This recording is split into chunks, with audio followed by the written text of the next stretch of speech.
study. Let's stand together as we sing it. 547.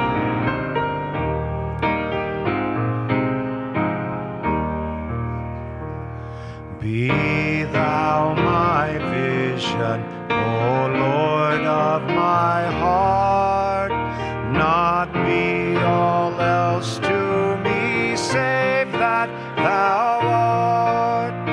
Thou my best thought, by day or by night, waking or sleeping, thy presence my light. Be thou my wisdom, be thou my true word. I ever with thee, thou with me, Lord. Thou my great Father, I thy true Son. Thou in me dwelling, and I with thee one. Riches I heed not, nor man's empty praise. Thou my inheritance, now and always. Thou and thou only, first in my heart. High King of heaven, my treasure thou art. High King of heaven, when victory is won, may I reach heaven's joy so bright, heaven's sun. Heart of my own heart, whatever befall, still be my vision, O ruler of all. Father, we've sought you this morning. You said that when we seek you, we'd find you if we seek you with all our hearts. So now, Lord, with heart, mind, body, and in fellowship, we seek you. And we're asking that this day would be a blessing to us, a forwarding of understanding and truth, a deepening of fellowship. And we're just praying now for your guidance every step of the way. In Jesus' name, amen. Please be seated.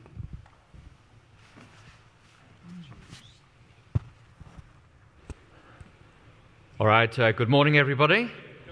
I take it trust you had a blessed night's sleep and arrived fresh this morning for a day of study and dialogue. I'm very excited about today. We have some Hebrew scholars to share with us. We have some questions. We're going to be looking through some of the anchor texts initially. Those are the texts where there's general agreement among Adventists. Why do we agree on this? And then we're going to be moving into those texts where we diverge as Adventists. We're going to be asking, is there anything in the underlying Hebrew text, the syntax, the grammar, that would suggest a difference of interpretation in these verses? So for those of you who are watching online, if you have a question, you can send it directly to my cell phone, conradvine@gmail.com. I believe that's written up on the live stream. Thank you, Todd, for that. And yesterday there was a vigorous discussion going on online as people were watching us. And I was watching the feed up at the back there, and there was a lot of people commenting on what they were seeing and hearing. And last night I had a stream of questions coming into me, which I was trying to deal with early this morning. So people are engaged, people are watching, people are being blessed by this. And yesterday the presentations were an absolute blessing. So today we will have our morning session is 9 till noon. We're going to take a break at the top of every hour. And so there'll be 2 breaks, and we have at noon we'll have our lunch. Lunch will be provided in the family center for everybody who is here today, and then we will gather back at 1:30 when we will have another season of prayer, and then we'll go from 2 till 5, and then we'll conclude for today at 5 o'clock. So we have a group of scholars with us here today. and we'd like to invite you to come and take your seats up on the platform. We have bullseyes for your chests, and so we have, once you take your seats, we'll ask you to introduce yourselves. If you have with you the little handout, the little brochure, that will detail this little book here. If you have a particular question on a particular text, when we get to that text, then you raise your hand and we'll take your question. The way we're going to do this is we're going to ask our scholars, some questions on certain texts. And if you have a question or a comment on that, just raise your hand. I'll catch my eyes. And then when the scholars have finished discussing it, then you can add your input, your comments, your query, your question for clarification. And we recognize that we're dealing in, I'm not a Hebrew scholar. And so a lot of this, I want to make sure that everybody can understand this. So we'd ask our Hebrew scholars, please. We know there are some technicalities, whether it's the hifal or whatever we're talking about here, or the vav consecutive. That's all I remember from Hebrew. There's a vav consecutive somewhere. So that's good, yes. I don't know what it is, but I know there's a vav consecutive. So we want to make sure that the dialogue that comes out is understandable for everybody. And the skill of a great teacher, as Jesus was, the greatest of all teachers, is to make the most profound of all truths understandable to all their hearers. And that is what we want to accomplish today. So I'll just move along here to give you a bit more space. So on the little handout here, if you turn to the very middle of the booklet, you see Daniel 11 anchor and divergence texts. And then if you turn the next page, you'll see that we've already prepared this document in advance for today. You'll see that on the left-hand column we have the anchor texts. Those are texts where there's general agreement among Adventist interpreters. And on the right-hand column we have the divergence texts. And we're going to be taking first, in our first session this morning, the anchor texts, where there is general agreement, why there is general agreement. And then when we finished with the anchor text, and I hope there is general agreement about the anchor texts, then we will move on to the text where there's more divergence. And we've left the most difficult text for tomorrow afternoon, because Jesus' most important miracles were done on the Sabbaths. And we need a miracle tomorrow as we discuss those divergence texts. So maybe we can just start with Dr. Martin. Can you introduce yourselves and say where you serve? And so we have an idea who you are. Good morning. I'm Martin Pröbstle. I come from Austria. Originally, I'm German. I'm teaching at the seminary there in Austria. It's called Seminarschluss Bogenhofen. And I'm glad to be here and to share with my friends and colleagues. My name is Michael Yonker. And currently, I'm with the Office of Archives, Statistics, and Research at the General Conference. And I've just been there for just under a year, and I just finished my studies here at Andrews as well.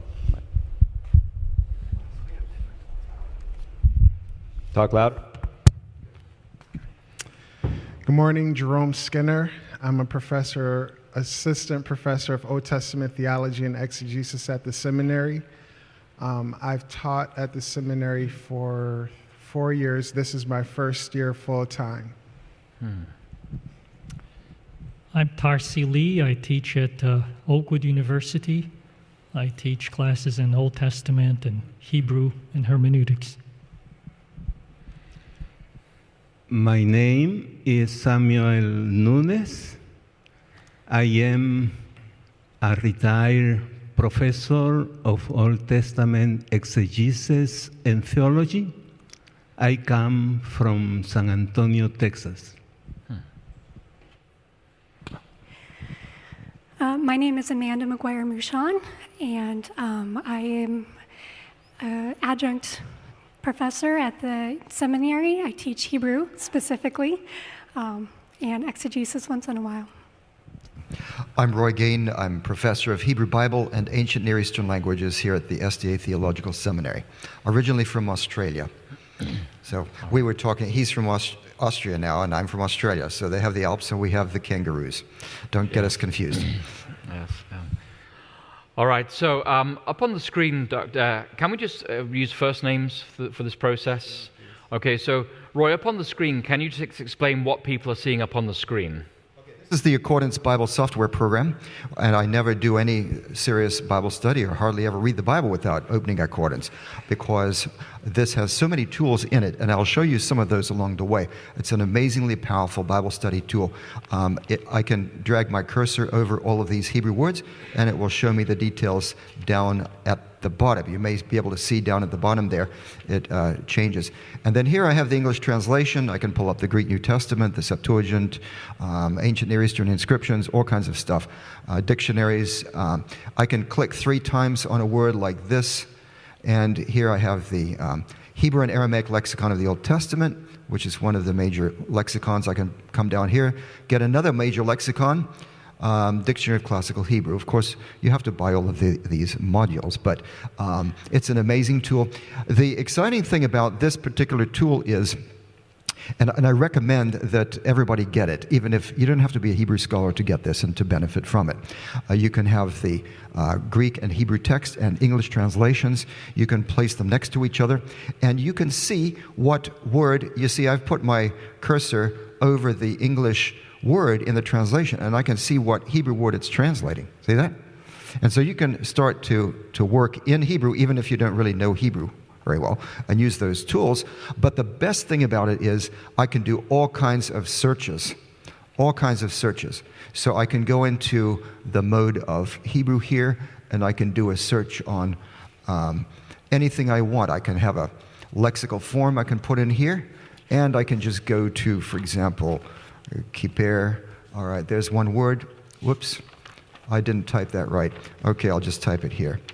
And there we go. And then I just hit return, but then I can also add other things. I can make it a verb, and I can choose what kind of verb I want, and so on. I'm not going to go through the whole thing here, but you can see that I can look up specific words elsewhere that we're going to find in the text of Daniel 11 to compare them with context elsewhere. Because in exegesis, context is king. The contexts of words in their particular location are what determines the meaning, as in any language. And one of the really great things is I can not only search for individual words, I can search for combinations, word strings, one word following another, and then followed by another. So I can look for phrases, combinations, in any format you want, and that's extremely helpful. So essentially, and I'll just make this the last line, this is a browser. It's a Bible browser. Think of the web, which has an incredible amount of information, but you want to find what you want to find. So this is a way to surf the Bible. I'm from Australia, so I love the idea of surfing, and I love the Bible, so I'm very excited about it. And by the way, all of us here, some people are introverts, some are extroverts, but I think all of us here are textroverts. So we're going to have a great time. If you see us enjoying each other, then you'll know that we're getting excited about the Word.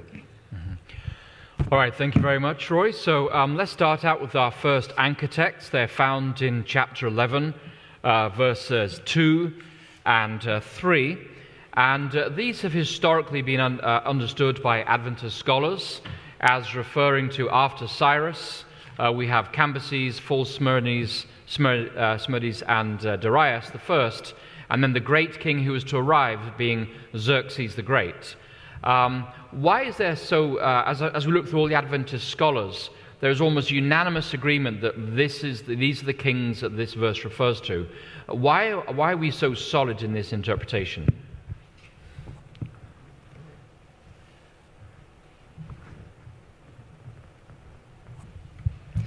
Well, when you read the text, you can see that the last king here that mentioned, the fourth one, if we start here in Daniel 11, verse 1, we're beginning in verse 2, actually here, with the vision itself. Or not the vision, there's no vision here. It's the interpretation, as Kim Kier pointed out yesterday. It's the third interpretation of the vision in Daniel 8. Behold, 3 more kings shall arise in Persia. A fourth shall be far richer than all of them. When he has become strong through his riches, he will stir up all against the kingdom of Greece. Now, the king who did that, we know that Darius I had some problems with Greece, and he actually got defeated by Athens. But his son, Xerxes, took it down on Greece in a massive way, and he gathered one of the largest armies in the ancient world, including many people from many different nations, which Persia controlled, and mercenaries and everything.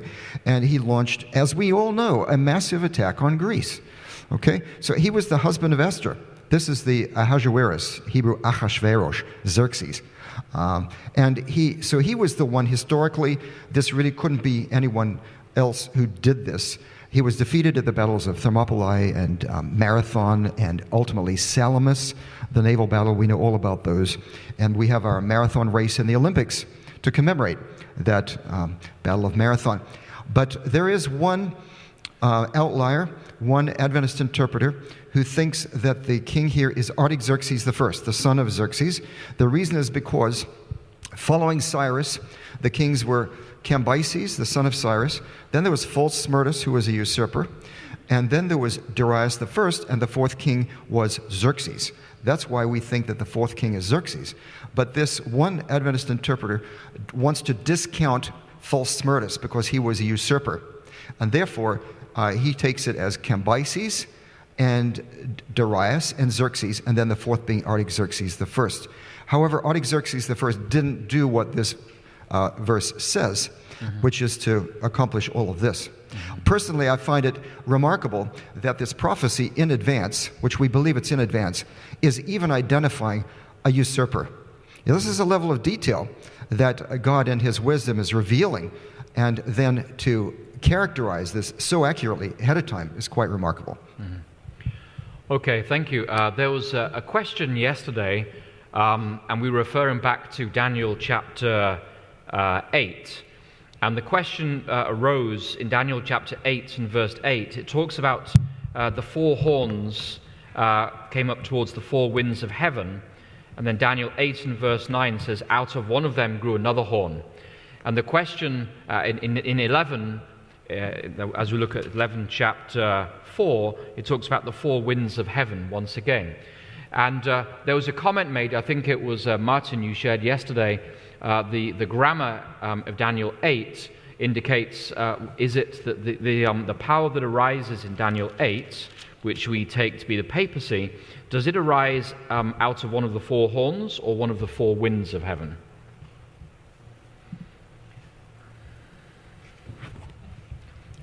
Go for it, Martin. Martin wrote a dissertation on this. Yeah, thank you. The question was if the grammar refers to that or not? Yes. Yeah, I believe it does not. I mean, in the past we have a kind of an ingenious explanation that the feminine and the masculine gender, right, just go over there for a moment to Daniel 8 verses 9 and 8 at the end. I do that here on my computer here.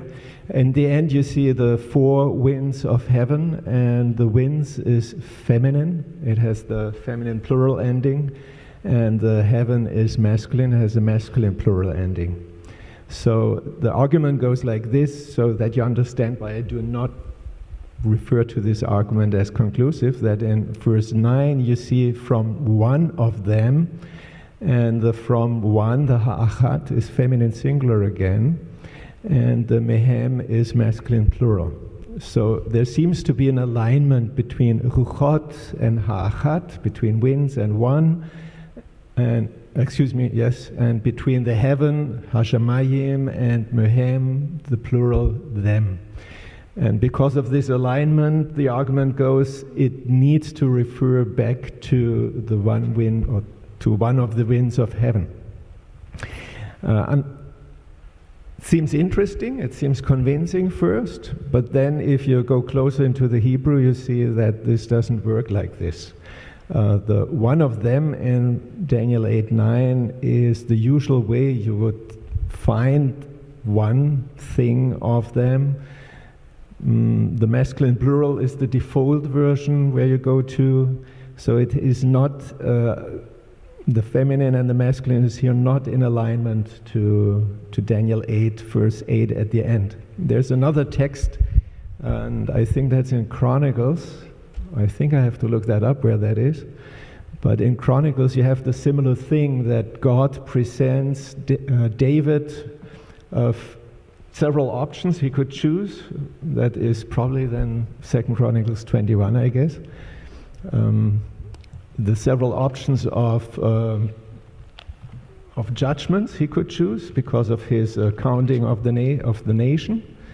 And then he chooses one of them, and it's exactly the same Greek the Hebrew phrase, like it is in 2 Samuel 24. But in one of them, interestingly, in the Chronicles text, it uses the same masculine, feminine switch, which in the Samuel text, it's all masculine. So it seems to be that in the Hebrew, it's possible to have it either way. And with that, the argument cannot be a grammatical one at this place. But there are other good arguments that it comes from one of the winds.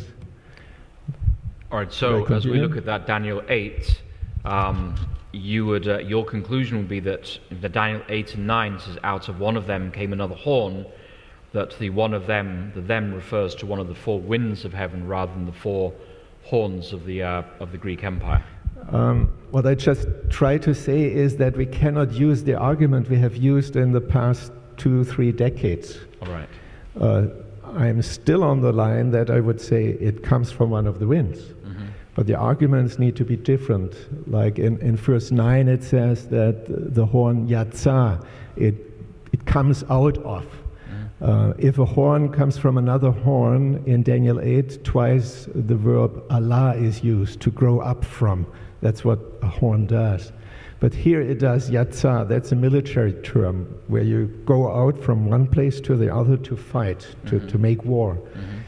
So this is not like a horn is growing out of another horn. It comes out from somewhere.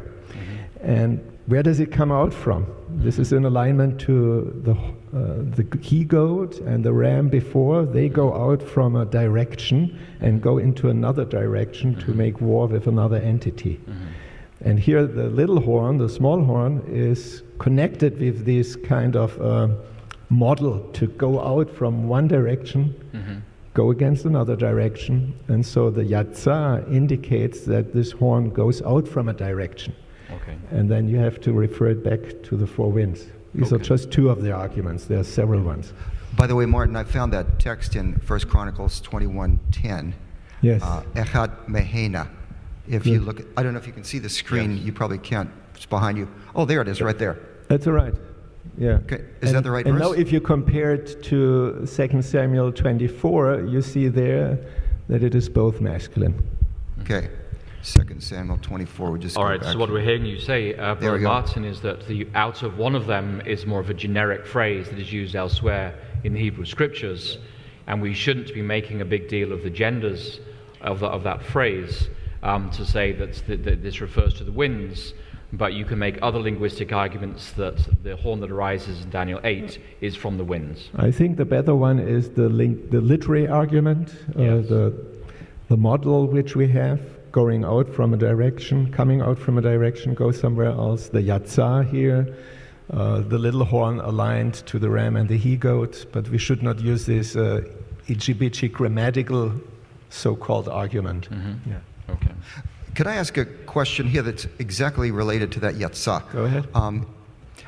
In the Daniel and Revelation Committee Series volume that discusses this, I think it's the Daniel volume number 2, it talks about this being a horizontal expansion, which would be of imperial Rome, first Republican Rome and then merging into imperial Rome, and then a vertical expansion from verses 10 to 12 of the papacy going in a religious direction. Would you agree with that? That we have pagan Rome in verse 9, moving towards the south, that would be the Punic Wars, Carthage, the east against Antiochus III, and then against the glorious land, which is the land of Israel, Pompey the Great, in perfect order, as William Shea says. What would you agree? Well, Roy has been on my defense committee, so he probably knows if I agree or not. But it's been actually, a while. I do not agree. Was it a rhetorical question or a loaded grenade? No, it's not a loaded grenade. Personally, I think that in Daniel 8, you do not see much of pagan Rome. I think Shea made this argument with the horizontal and the vertical. Yeah, I can understand why he's doing this. Hazel, by the way, he saw the difference later on. He says pagan Rome is verse 9 and verse 10. And in verse 11, because the switch of the feminine horn to the masculine horn, in verse 11 you have masculine for the subject, that would indicate a switch from pagan to papal. I'm not sure if there is a switch, and just because the main reason for that is that the little horn in chapter 8 is the same Hebrew phrase for the Aramaic small horn in chapter 7. And I would rather go with the way that one symbol, which is exactly phrased in the same way, is the same, stands for the same interpretation as the symbol in the other chapter. So in Daniel 7, we would all agree that the little horn is not pagan Rome. In chapter 7, we would say it's papal Rome. In chapter 8, I would say the same. It's papal Rome. Pagan Rome is not in view here. The horn is always on a religious, political level and not just on a simple political level. Which in the end, it says here, it goes until the El Hatzevi, against the beautiful. Most translations have here the beautiful land, right? And they insert the land coming back from Daniel 11, where we started off right now. There you have the beautiful land, the Eretz Hatzevi. But here's just the Hatzevi. And Hatzevi, the beautiful, comes in the Old Testament from the idea that the land or the mountain, there's also a beautiful mountain. It's also in Daniel 11. Beautiful, it is not because it has a nice scenery, blue sky, luscious palm trees, and so on. Beautiful it is because the Lord is there. And if the Lord is there, then it makes it beautiful. So here it goes against the beauty, and that means it goes against what the Lord is present there. Could be the temple, because the temple makes the land beautiful and the mountain beautiful.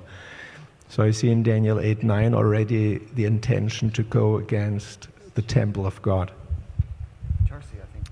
All right, Brother Tarsi. I just wanted to add to it. Thank you, Martin, for the explanation. Okay, is it close enough? Yeah, I guess you can hear me now. Yeah, I'm not too sure about the little horn not arising out of one of the other horns, actually. I don't think we can rule that out as an interpretation. But just to add to the gender switches, you have in verse 9, after that expression from one of them, you have the next verb, the verb you quoted, yatsa, to come out in the masculine. So the horn comes out, that's masculine. And then in the next sentence, you have a feminine for it, and it will grow, vatigdal. So the same horn has a verb that's masculine, followed by a verb that's feminine. And then if you move on to verse 11, you have the masculine form of that verb, higdil. So the horn is masculine once, feminine another time, and so these genders, you cannot build conclusions based on the genders in Daniel 8. Okay, thank you. We have a question from Pastor Kelly. Yeah, I have a question relative to the absence of pagan Rome in the imagery. And my question is this: is it reasonable, since the Roman representation is the longest and a persecuting power is its distinction against the saints, is it reasonable to suggest that since the pagan phase persecuted Christ and the religio-political phase persecuted his people, that rather than actually having to find pagan Rome in the passage, we just see the little horn representing the main emphasis of what Rome was to the people of God? Okay. You made the comment on you don't see papal, pagan. I've always understood that the fourth beast of Daniel 7 to be starting off as pagan Rome, and then the little horn that comes up to be the papal manifestation, but they're both persecuting powers. Yeah, so my real question is, since the papal phase lasts much longer than the pagan phase, and it's clearly seeking to wipe out God's church, but the pagan phase was also seeking to destroy our salvation, our hope in Christ, is it possible that is it unfair to simply say this one symbol represents the entire thing, and we don't have to absolutely find in the text This is an excellent question. Of course, this is a Daniel 11 conference, not a Daniel 8 conference.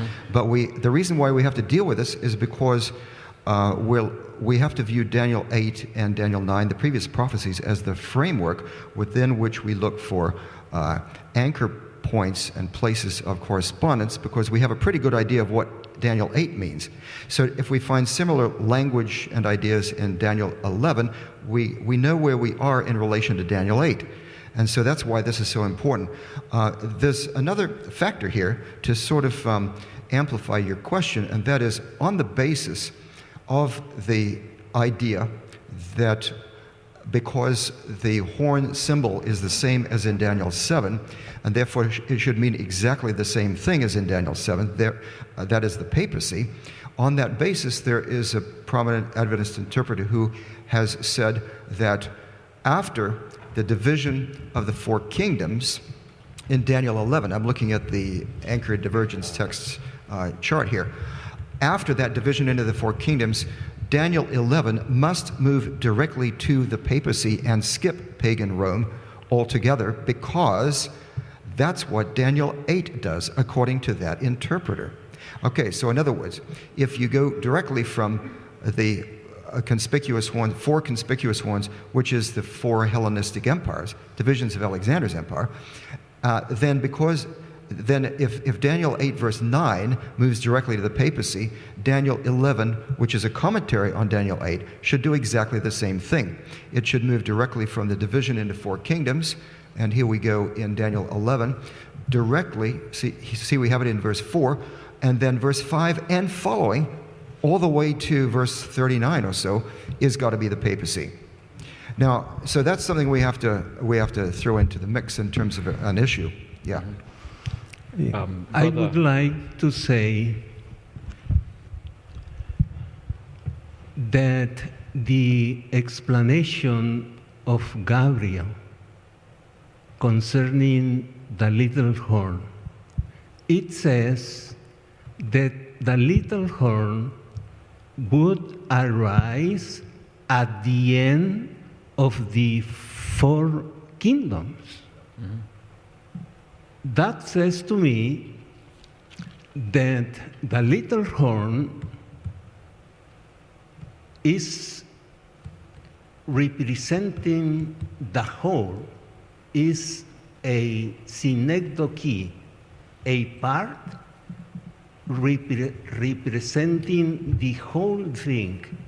It would start at the end of the four kingdoms, and it finishes when Michael destroys the horn from beginning to end. So that would logically include both pagan and papal Rome. Right. Yes. Rome in three stages. The first stage, pagan Rome. Mm-hmm. The second stage, Papal Rome during the Middle Ages, and the third stage, Papal Rome during the time of the end. Okay, thank you. So I think that answers your question, Pastor Kelly. Well, I can understand these argumentations, but in Daniel 8:23, you could read the text like this: "And after the end of their kingdom." Here in the translations is "at the end of the kingdom." Of course, the translations, they have their own bias. They want to see Antiochus Epiphanes here. And so they have to say at the end of their reign, because Antiochus was still part of one of the Greek kingdoms. right? But if you translate after, in the end, here actually it's the in, but I have found other places where it could mean when it is ended, their kingdom, then when the transgressors have run their course, mean when they will get full and fuller, then stands up a king. So I think that king could easily be also papacy at that time.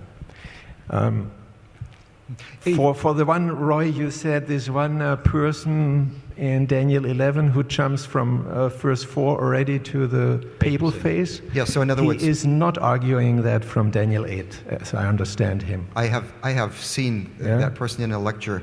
Because I thought in Daniel 8 he sees still pagan Rome there, at least in verse 9.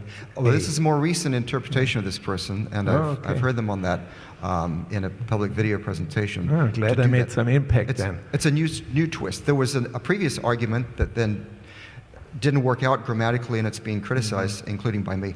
And but then this is another attempt to put Daniel 8 then really to impose that structure on Daniel 11.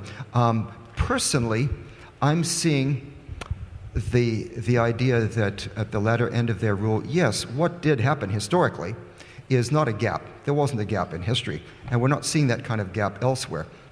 In Daniel, a symbol like a horn symbol is just a symbol. It can mean different things in different places. So obviously you have that differentiation in Daniel 8. In the vision, you have this Daniel 7, you've got this big, huge T-Rex monster, and then the horn is separate from it clearly. But then here we just have a horn. And I don't think we have to necessarily say that it's exactly the same parameters, that is, boundaries, as the horn in Daniel 7. Obviously, there's some relationship because it's a symbol, and symbols can mean different things different times. What I'm seeing in Daniel 8 and in Daniel 11 is, whereas Daniel 7 has showed us a distinction, an articulation between them, Daniel 8 and Daniel 11 are showing us continuity between them, which is historically true, because the papacy grew out of pagan Rome and continued that. So it's a different emphasis. And what I'm seeing in Daniel 8 verse 9 is, as Shay pointed out, and I agree with him, that the growth of Rome was horizontally, as you pointed out, Yetzirah is horizontal, and it grew toward the south. It conquered Carthage. Toward the east, it conquered the Seleucid. Well, at least it attacked and subordinated Antiochus the Great. And then Pompey the Great went toward the glorious land. So all the directions are right, and this is clearly identifying a power from the northwest. Whereas earlier we had the ram coming from the east, and then we had the goat coming from the west. Here, clearly it's a power from the northeast. These are the directions it went. I think it would be hard-pressed to say that the papacy expanded specifically in those directions when it started off. And here we seem to be dealing with a military expansion as in the previous verses. Well, let me ask the question. If it would be the papacy, how would you argue it? Mm-hmm. Well, to the history guys. Maybe the most obvious answer to this conundrum is to go to the next anchor text, which is actually, we interpret the death of Christ in verse 22 of chapter 11. Because if Christ dies in chapter 11 and verse 22 under pagan Rome, it's very hard to make the case that from verse 4 through 21 we're dealing with papal Rome, that the text doesn't jump back and forth between the phases of Rome. So I'd like to come to verse 22 right now to remind ourselves. It says, "Armies shall be utterly swept away and broken before him." That's, we interpret as referring to Tiberius Caesar, and the prince of the covenant as well. Now, this phrase, the prince, occurs a few times in the book of Daniel. It appears in Daniel chapter 8 and Daniel chapter 9, and it also appears in Daniel chapter 11. Why are we so certain that this prince of the covenant really is Jesus Christ here in this verse here? Before we go to that, I just don't want to move so quick. I want to deal with this issue of divided toward the four winds of heaven to get a sense of the relationship that we're talking about, continuity in history. If you track the relationship between the north and the south and you see the verbs that are used, the same verbs are used throughout the whole chapter to talk about the aggression, to talk about the violence, to talk about the persecution. So I think we're trying to make these distinctions in our mind because we're looking back at history. But if you just take 11 on its own merits, it doesn't make those distinctions. It just talks about this back and forth between the north and the south with the same verbs. So I fear sometimes we're trying to make the text make these little crucial distinctions that I'm not sure if you read the text just in terms of the battle between the north and the south that Daniel was trying to make. So there's two issues when you're dealing with interpretation. One is, what did Daniel hear? And then two is, from our perspective looking back, how do we interpret it? And I think we're saying our interpretation is exactly what Daniel saw in terms of history. I'm not sure that what he saw and what we're interpreting are exactly the same thing. I think we're looking back at history and saying, oh, he saw this. No, he saw the north and the south. He saw this aggression. He's not making those little historical distinctions. So how should we understand the nature of the conflict when we come to the king of the north, to the king of the south? I think you have to track the verbal activity throughout the whole chapter before we even start talking about interpreting in terms of applying any type of historical framework that Daniel saw. So what do we see? We see when it says, and it was divided toward the four winds. Where does that term first occur? It occurs in 7:7 when it talks about the four winds of heaven were stirred up upon the great sea. We understand that to be some type of aggression, some type of conflict. Okay, so we already know that this is the concern. We see this historical concern of conflict. The little details about history is something that we're looking at. I first want us to hear what Daniel is saying in terms of why does he say they were divided toward the four winds of heaven? Is he referring back to 7:7 to get our minds thinking about conflict, not necessarily the specific little details first? So that's just, I want us to keep conscious of that throughout, that we're not just superimposing, what we saw happen in history on what Daniel is trying to get us to understand. Could it possibly be that the continuity between the phrase, the four winds of heaven, in 11, we're being drawn back to what happened in Daniel 7, that these are the same events are being described? Is that a possibility? It's possible. I think there is this sense that there's a linear progression in history. That all these kingdoms, like chapter 2 says, it's a historical progression, kingdom after kingdom. They're using the same methodologies. They're using the same type of activity, but then the stone will come. So I whether you can parallel, exactly each, grammatical issue or syntactical issue between chapters, that remains to be seen. But at least if we're going to read the whole book and hear what Daniel heard first, I want us to think in terms of what is Daniel telling us? What is the angel telling Daniel is going to happen? And then when we look back in history, we can have an idea of these types of conflicts that are occurring. Okay. This is very well taken. And another passage that would be relevant there, that's maybe even closer than Daniel 7, would be Zechariah. Now, Zechariah is written perhaps later. That's right. It's post-exilic, Zechariah? Yeah. Okay. So Zechariah 6:5, though, is using the same expression. These are going out to the four winds of heaven. It's talking about these horses. And then the chariot with the black horses goes toward the north country. The dapple ones go toward the south country. So here, the four winds are representing the four directions of the compass. So that's very helpful. In other words, the little horn there, so-called little horn, it's the horn from littleness, right? It starts off little horn, but then it becomes the Arnold Schwarzenegger horn, right?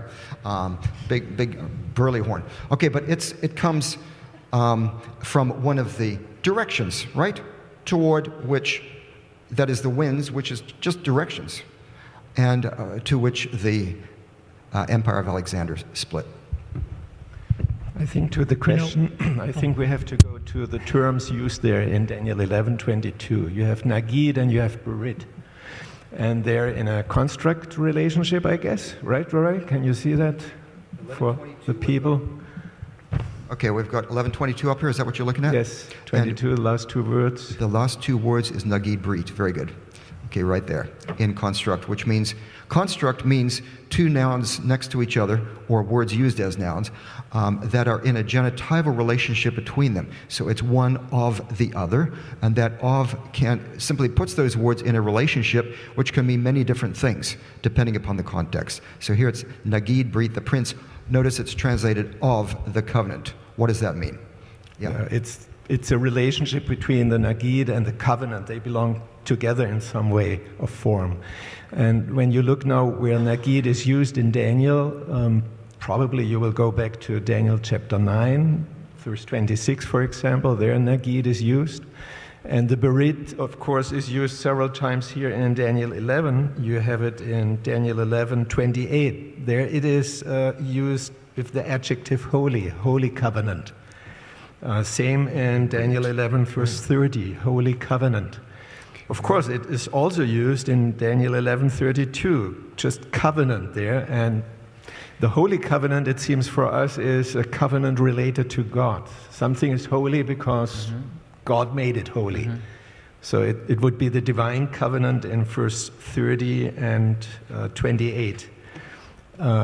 If the nagid is related to covenant, the question would be, to which covenant would it be related? Is it the divine covenant in 30 and 28, or 28 and 30, or is it the covenant in 32, which could refer to just any covenant you do between two major powers? But here it just appears like this. It has no article, nothing. It's not the nagid of the covenant. It's just covenant nagid, covenant prince.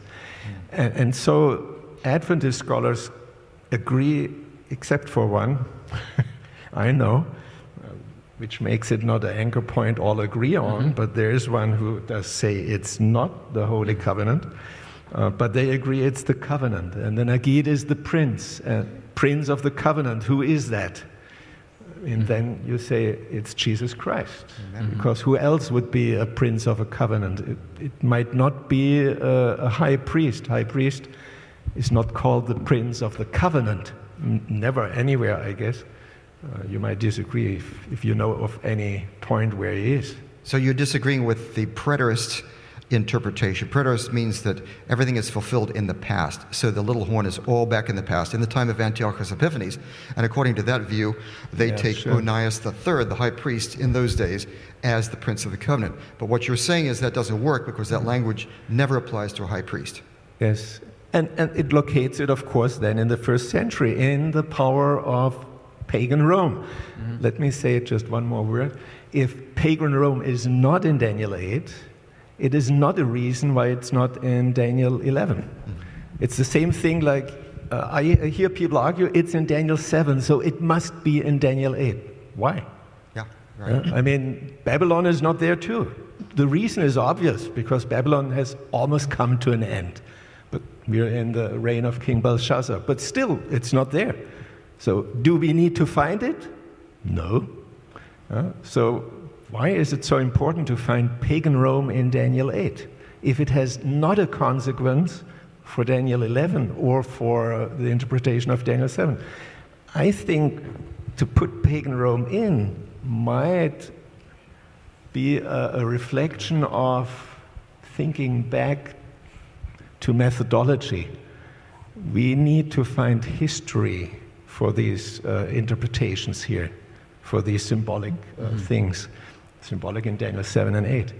And we argue from history sometimes, and I think we should start from the text, as we have said yesterday. Yes, I agree. And if the text would not allow it, I don't need to see it there. All right, Brother Tarsi, and then we have Brother Greg back here. There's a lot more detail in Daniel 11 than Daniel 8, but that seems to be a pattern in the book of Daniel. And chapter 8 gives us some more information. Well, chapter 7 gives us some more information than chapter 2. And I think chapter 8 gives us more information than chapter 7. And I think there's some value in seeing the little horn in chapter 8 as coming out of one of the horns rather than one of the winds. Because just as you have a blurring of the third and fourth kingdoms when you come to chapter 8, there is also the blurring continuing in chapter 11, where the king of the north can be both a Greek entity and a Roman entity. So I see a progression taking place in the book of Daniel. Okay, thank you, Brother Greg. And then we have a comment at the front here. Yeah, I appreciate this. Some of the key words such as Prince, Nagid of the covenant being explained. This is very helpful. Can you put the microphone up to your mouth, Greg? Nagid. I appreciate the Prince idea of Nagid and being. My question is in Daniel 9:26 about the ruler who will come, the other ruler in Daniel 9:26. What is the Hebrew there? 9:26. The ruler who will come. Is that also Nagid? Yes, that's also Nagid. And this is where many people get confused, particularly our dispensationalist brothers take this text and they make it into something else instead of historical. And so that key word right there is also a negative power, an antichrist, if you will. And I think it was probably Titus at the time, but I'd love to hear your thoughts. Just so you know, on that issue, there are some Adventists that say the Nagid who comes, some say it refers to Rome, and some say it refers to the Jewish people. So even among Adventist scholars, it's not like there's complete continuity on how to interpret that. If you read Bill Shea's commentary, I believe he points out that there are those two positions among Adventist scholars, just for your point of reference.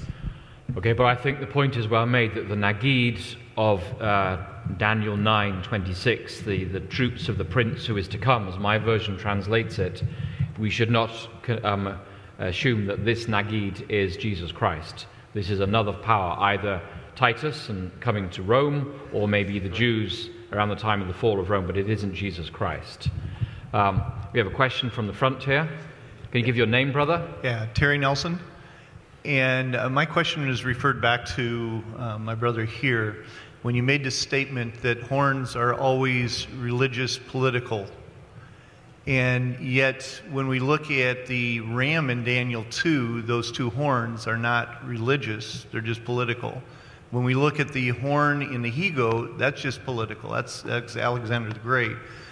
And it just makes sense to me, and I'm wanting feedback, I guess. My question is, if Daniel 2 and Daniel 7 and Daniel 8 and Daniel 11 are repeated enlargement, it doesn't make sense to me that there would be a leaving out in Daniel 8 of pagan Rome.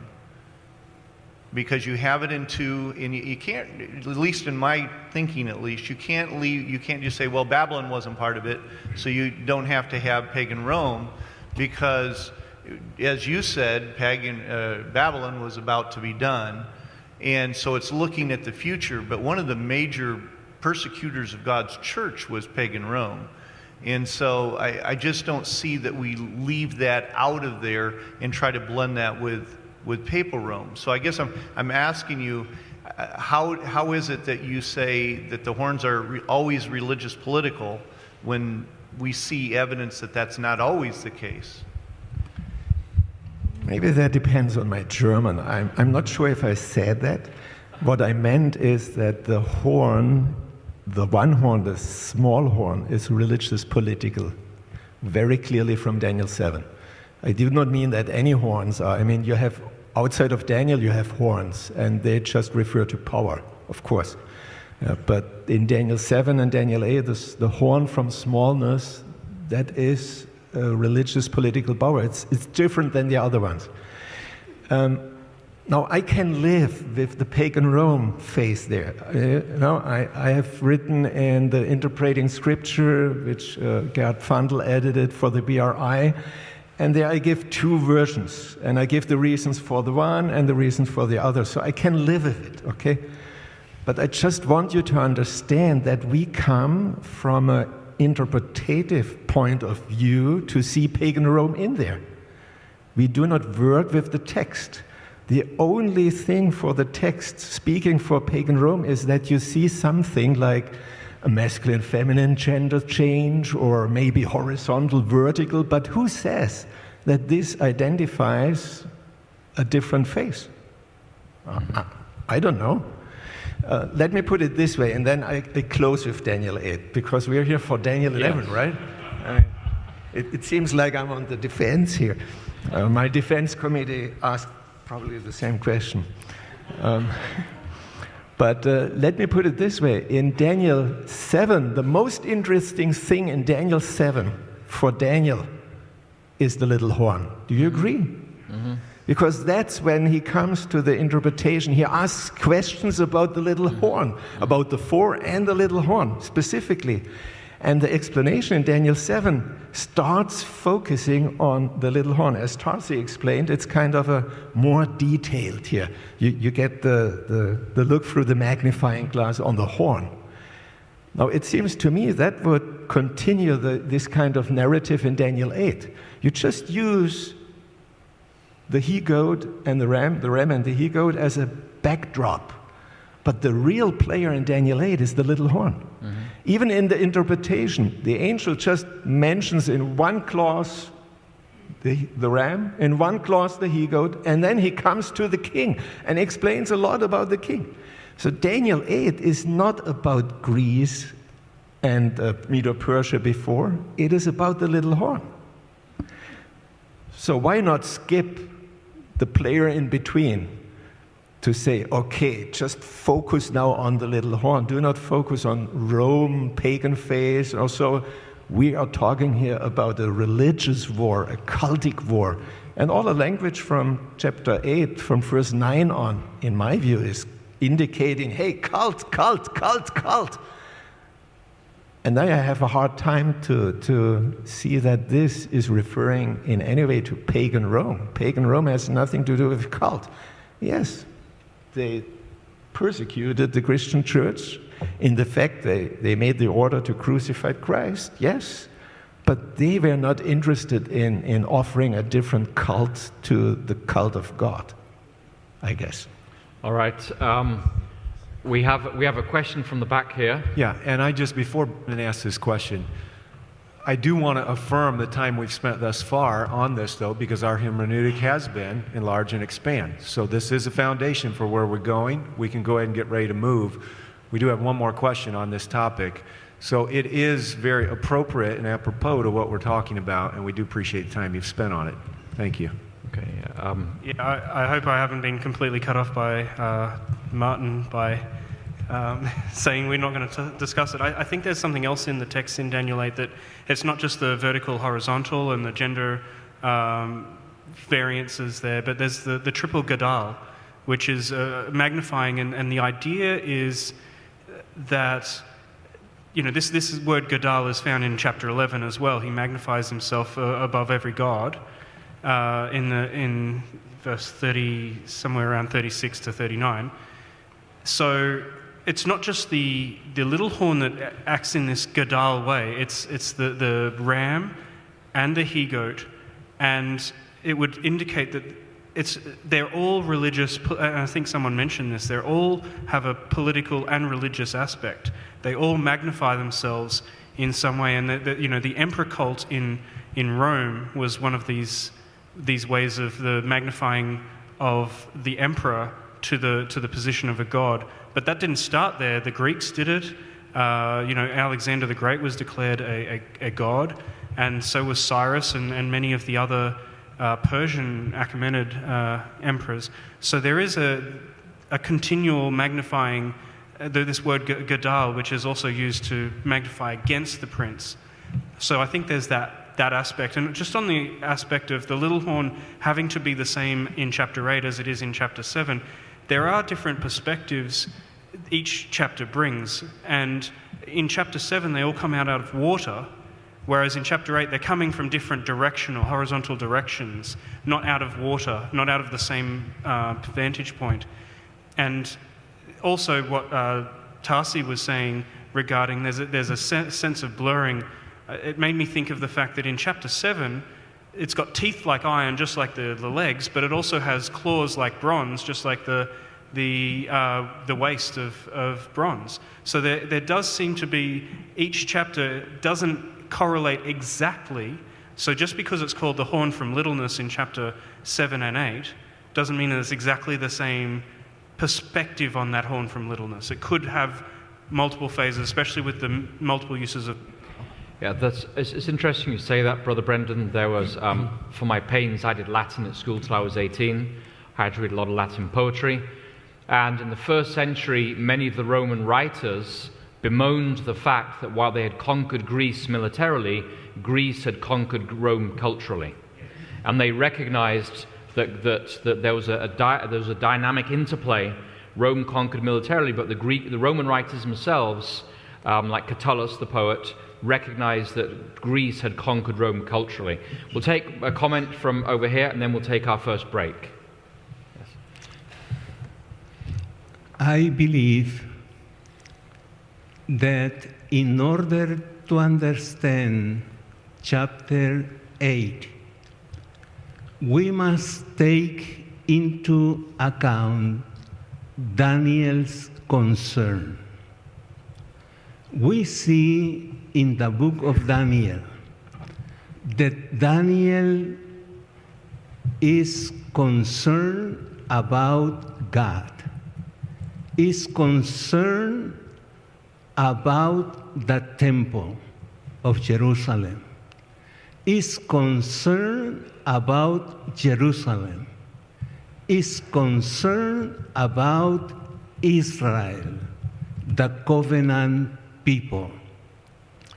In chapter 2 and in chapter 7, Rome doesn't anything against the Jews, the covenant people. It is in chapter 8 that we see that Rome destroys the temple. Rome's broken the Messiah, pagan Rome.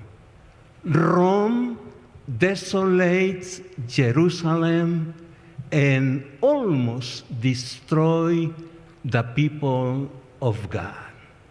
It's pagan Rome. It is not papal Rome. Mm-hmm. All right, thank you. Joe, maybe I'll just have a PS on that. What you're saying is Daniel 9 is the explanation of the vision of Daniel 8. Yes. And there you have pagan Rome playing an important place. Yes. Which Daniel 9 explains Daniel 8, and Daniel 11 also explains Daniel 8. All right, it's kind of reality. If we lived in the 2nd century AD, we would be focusing on the pagan aspect of Rome, not knowing that there would be a papal aspect. Because of our vantage point in history, we see pagan imperial, a republican imperial, and then a papal Rome, and so we have much more nuance to this understanding. And maybe we are making distinctions that a 2nd century reader, AD, of this passage would not have had any idea about papal Rome to come. All they know is there is bad news coming down the track. But we can look backward from history and make those distinctions. This is the question you said of what did Daniel hear and what do we read? Well, we have that vantage point. I have not a good feeling about that, because if I go a few centuries earlier, they would see Antiochus Epiphanes. I'm not aware of any Christians writing in the 2nd century that was Antiochus Epiphanes. Take the Septuagint. The Septuagint is, for me, a biased translation in Daniel 8. And I think, if you see, it has a few additions there. I think some could argue that it refers to Antiochus Epiphanes. Well, some could argue, but I would say they're not correct, Brother Martin. Look it up for yourself, Conrad. Yes. All right, we will take a 10-minute break now. We'll gather back and begin again at 10:10. Thank you.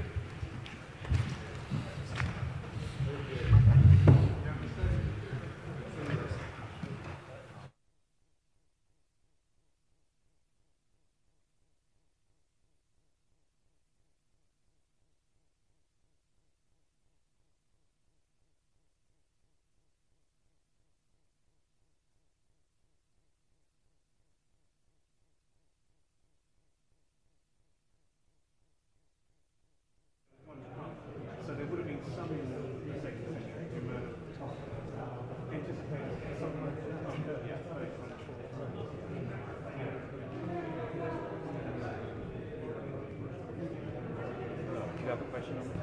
Okay, when we start,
I never heard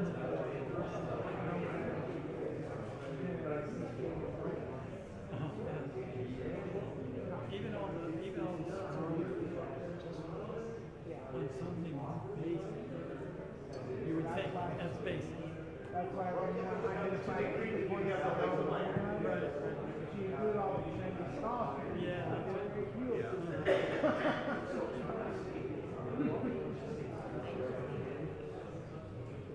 we'll probably have more agreement with people that do stuff.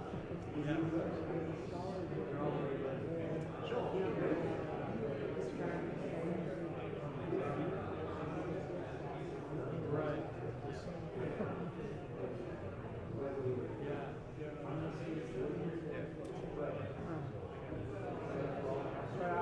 What about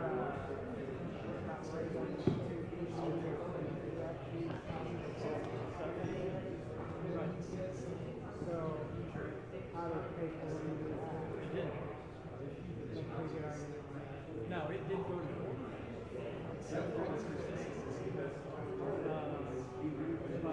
Well, wait, which way is it? South or north? Yeah.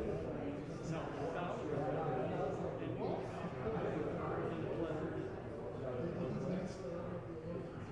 Okay, well, but, you know, I mean, the 300 referees,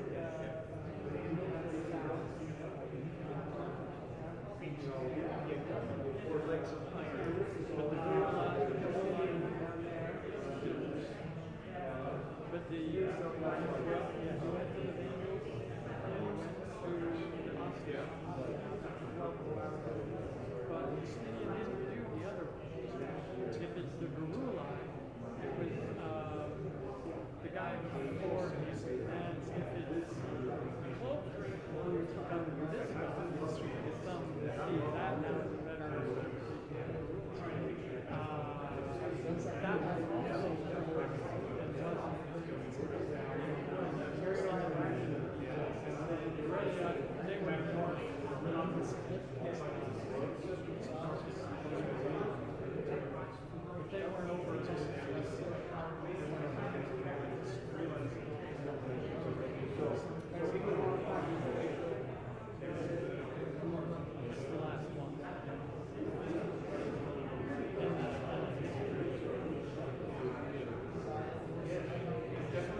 All right, if we could ask everybody to gather back together, we shall continue with our discussion.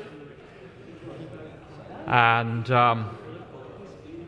we'll take a final comment on the Nagid Berith. If we can please take your seats, and we will get underway. We have a lot of distance to cover, and we haven't even got to the text where there's disagreement. So we're still on the areas of agreement, and I would say this: if you're a married couple and this is your area of agreement, then you need to have marriage counseling immediately. So welcome back, everybody. And Todd, are we live again? Okay, thank you. Welcome back to our viewers around the world. We're delighted you can be with us. And as we begin our next session, let's just bow our heads again and ask for the leading of God's Spirit. So shall we pray? Heavenly Father, we claim again the promise of your Holy Spirit. Father, when Daniel prayed, you sent an angel to give understanding. And Father, we are asking you to do the same for us this morning. In Jesus' name we humbly ask. Amen. Before we move on from this question of the Prince of the Covenant, we have a comment from Brother Engel Yoda. And Brother Engel, he has the black microphone, Todd. If you want to... Does your microphone work there? Okay. Can you speak up for us, please? Yes. Thank you for taking one more question. Regarding verse 22, you have it there in anchor text, and I question whether it should be an anchor text. Not because the Prince of the Covenant is not Christ, but the timing of this text. And I think the key is in the word broken. Does that mean putting to death? I raise this because Edwin Thiel, in his syllabus that he used to teach, I think at PUC, outlines on Daniel, and also Maxwell, in his book God Cares, put this verse in the Middle Ages and they put the previous verse as the introduction of papal Rome as the vile person or the contemptible person. And if that's the case, well, then what follows is in the time of papal Rome. And they interpret broken not meaning putting to death, but to be broken figuratively is to be brokenhearted. And the word broken is shabar, and it means broken. It does not mean to be put to death, and of the 149 times, it's never used to be put to death or to die. In fact, there's one definition that means to bring to birth. And it's used that way, to bring to birth, I think in Isaiah,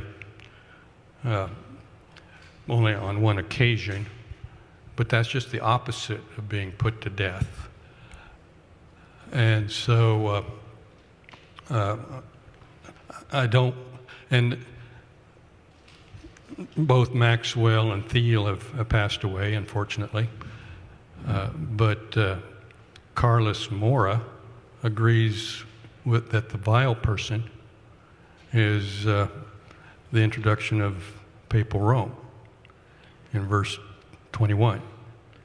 All right. I don't know what he says about verse 22, but that was in a paper presented in Rome last year. And so I just want to put that to the panel if anyone has a comment. All right, thank you. That's an excellent question, Brother Engel. Roy? Dictionary of Classical Hebrew on the nifal, which is the form that appears in Daniel 11:22. Nifal is the passive form. And here is the Dictionary of Classical Hebrew, and their entry showing one of the various meanings of this verb in the nifal, which is the passive, okay? And this is very nice because since I did the search from that verse, it pulls up in red and shows me exactly where our reference is. Okay, so here it can mean broken, can mean be injured, be crushed, be destroyed, of people, Babylon. And I'm showing, I don't know if you can see, but down in the little window down at the bottom, it's kind of small text. I've been trying to make it bigger. It's showing, okay, it's hypertext, so I just click on that. Here's one instance. Oh, there, now I can make it bigger. That's good. Suddenly Babylon has fallen and been broken. I can verify that that is speaking of the same Hebrew word by putting that up. And now here we have Tisha B'Av, same word. Babylon has been destroyed, has fallen, and has been broken. So that means the end of Babylon, right? And then we have the Cushites. Here's another one. And all of these people, the Ethiopians, none of them remained alive, for they were broken before the Lord and his army. Okay, so they fell, and they didn't la'ain, for none of them, michie, to be alive, because they were broken. So this is speaking about the death of Christ in Daniel 11:22. Oh.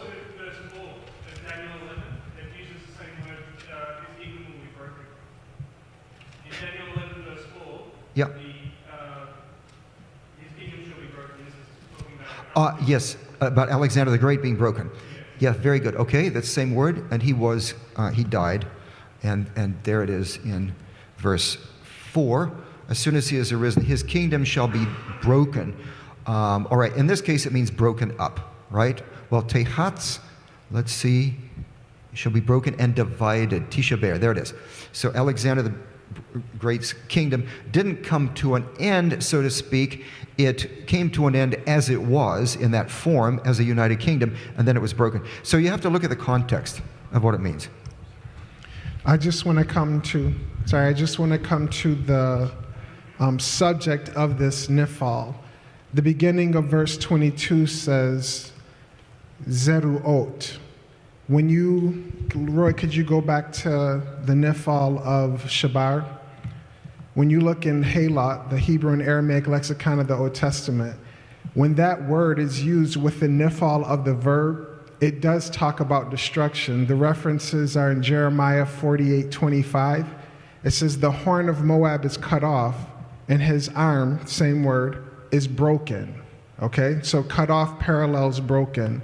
Ezekiel 30:22, therefore thus says the Lord God, behold, I am against Pharaoh, king of Egypt, and I will break his arms. Both the strong arm and the one that is broken, I will make the sword fall from his hand. So he's talking about the decimation of Egypt, and we know that that happened historically by Babylon. So you have to look at what is the antecedent of this third masculine plural verb. And the verb before that comes from shataf. That also is nifal, imperfect third masculine plural. So the zeraot, you have to look at these verbs in their stem, in their conjugation with the object and see, does it occur when it means to be eradicated or to be broken off or to be killed? You just can't look up a verb by itself. You have to look at the words that occur with it, and then we can draw conclusions after we do a grammatical and syntactical analysis. Okay? That's an excellent response, Martin. And further, it is a word used already in Daniel 8 4 times, and it is used there specifically for the end of a power or a kingdom. So I think Daniel 11 is using that word, basically flagging the flag here. Hello, again, think back about Daniel 8. It's gone. It's death. So Daniel 11:22 speaks about the death of the Prince of the Covenant. Okay, thank you. It is interesting to note that in verse 22, the word Zeroot, that literally means arms, in the context is translated as armies. Also, the verb shataf, that literally means to inundate, is translated as wipe away or destroy. It is a figure of language. In the third clause, where it says, and even the prince of the covenant, is an incomplete clause, and there it doesn't appear the word shataf. But in the context, and because uses the adverb gam also, besides the armies that would be destroyed, also the king of the covenant would be destroyed. Okay, thank you. So we're hearing a variety of linguistic and syntactical and vocabulary-related reasons why this is the death of the Prince of the Covenant. We have a question here, and then we have a gentleman at the back, Felipe. If I may just go back for a moment to Daniel 7, where we were talking about the little horn. And I appreciate the fact that we must begin with the text and then try to interpret that text. And also, I would say that we should look at the foundational beginnings of where we are coming from. Now, I'm reading verse 24 in Daniel 7. The 10 horns are 10 kings who shall arise from this kingdom, and another shall arise after them. He shall be different from the first ones, and shall subdue 3 kings. Now, the traditional Adventist understanding of this has been that it refers to the 10 Germanic barbarian tribes. Now, in history, that has not happened. This verse 24, that this horn that will arise after subduing 3 has not happened in history, even though we say that it refers to 10 Germanic barbarian tribes. Well, first of all, there were not 10. There were probably many more than 10. And then the papacy never destroyed 3 out of those 10, out of the 10 tribes. So what do we conclude from that? It has to be futuristic. If it hasn't happened in history, it has to happen at some point in time in the future. Thank you, brother. You're opening up a whole other area of discussion and interpretation that's not really related to Daniel 11. Right. So I expect you've asked the question, but if we don't focus on where we are in Daniel 11, we could spend the rest of Daniel today... 11 should be understood and interpreted. But we will spend the rest of the day arguing were the Alemanni and the Angles and the Saxons and the Heruli and the Vandals and the Huns, how many of them were there, and when were they, and who were they, and we'll never get to the bottom of that particular rabbit hole today, though I respect the question you asked. Brother Felipe at the back, and then Pastor here from Montrose, where there is a lot of snow, I understand. Still in regards to 11:22, I agree, and in the other moment that I spoke, that Daniel 11 does compound several verbs and expressions of several prophecies outside of it, especially relating to powers that attacked the people of God in different moments of Israel's history. We have a specific usage of shataf and avar that appears all over Daniel 11. So you see, like in Daniel 11:10, overflow and pass through, which shall keep coming and overthrow and pass through.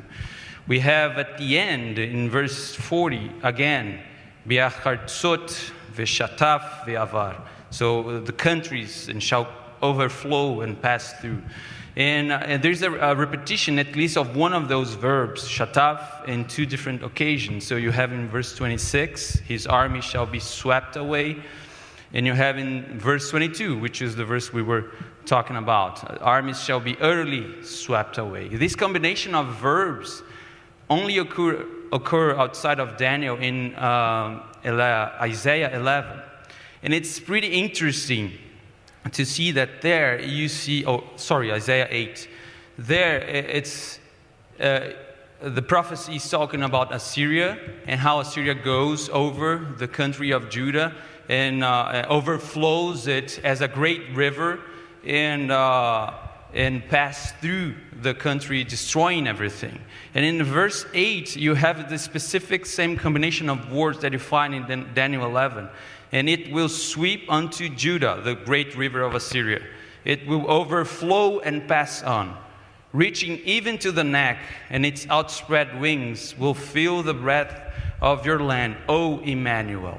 It's talking about the Messiah, so about Emmanuel, the overflow of that land through the same combination of verbs. And that's even, I think, when you keep looking into the language of the verse 22, the use of Nagid, that covenant, that only appeared within Daniel in Daniel 9 and in Daniel 11. So it's a sequence of words that combine the language of Daniel 11 and combine the language of a prophecy dealing with the invasion of a nation within Judah and quoting specifically the Messiah. So this use of language, it's just a comment on what you were saying. I think it supports the idea that this is the death of the Prince of the Covenant. This deals with Christ. Okay, thank you. Brother Michael and Pastor here, can you raise your hands again for Pastor Kelly? Okay, thank you. Michael?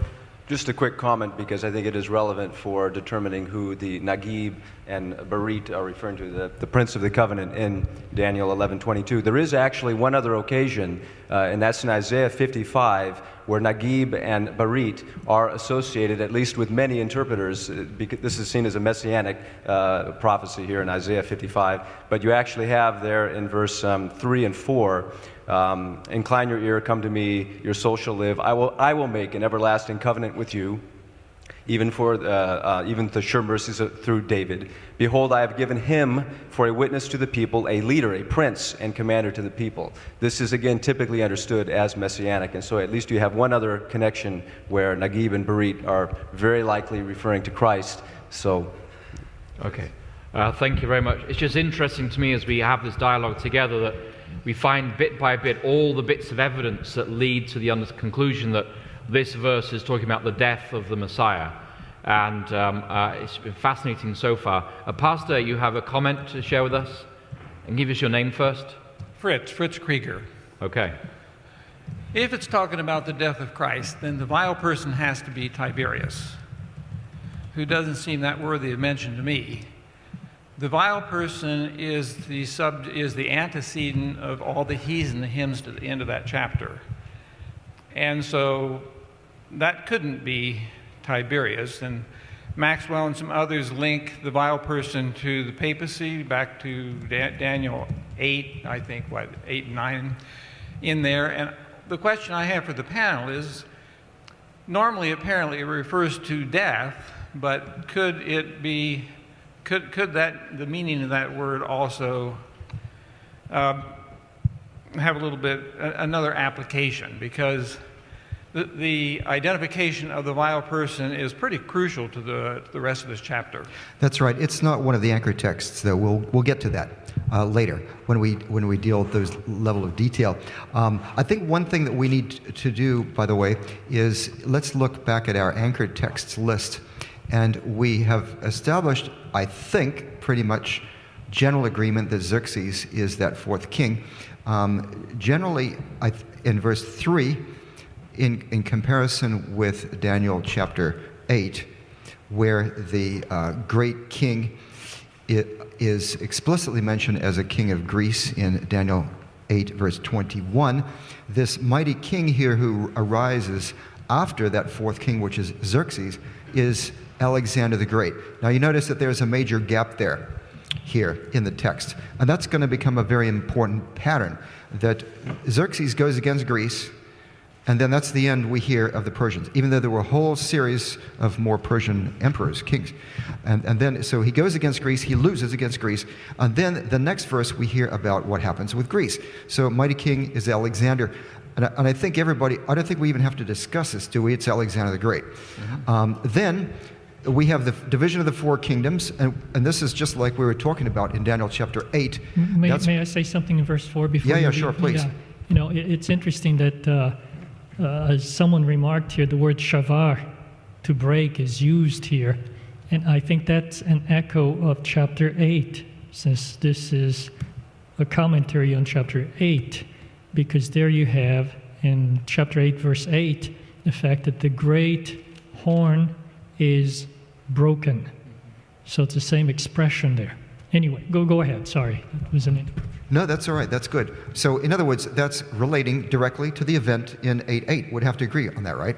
This is intra. It's not intertextuality. It's intra, within the text of the book of Daniel itself. Okay? So Daniel is interpreting Daniel. The first place you look in exegesis is always within the same context, and especially within the same book, because it's the same writer, we assume. But then the question is, and there is one interpretation, as I mentioned, that in Daniel 11, then verse 5, once you have the breakup of the four winds into the four Greek kingdoms, then one interpretation takes verse 5 to be then the papacy, for the reason that I gave, based upon the structure in Daniel 8. But what we need to ask the panel is this, and that is to say, what is the relationship between verses 4 and 5? Who's this king of the south? And then there's a king of the north in verse 6. Does this completely skip over the Seleucids and the Ptolemies, the way that one view would have it? Or is this really the Seleucids and the Ptolemies, the way almost all interpreters take it, preterists, historicists, and everyone?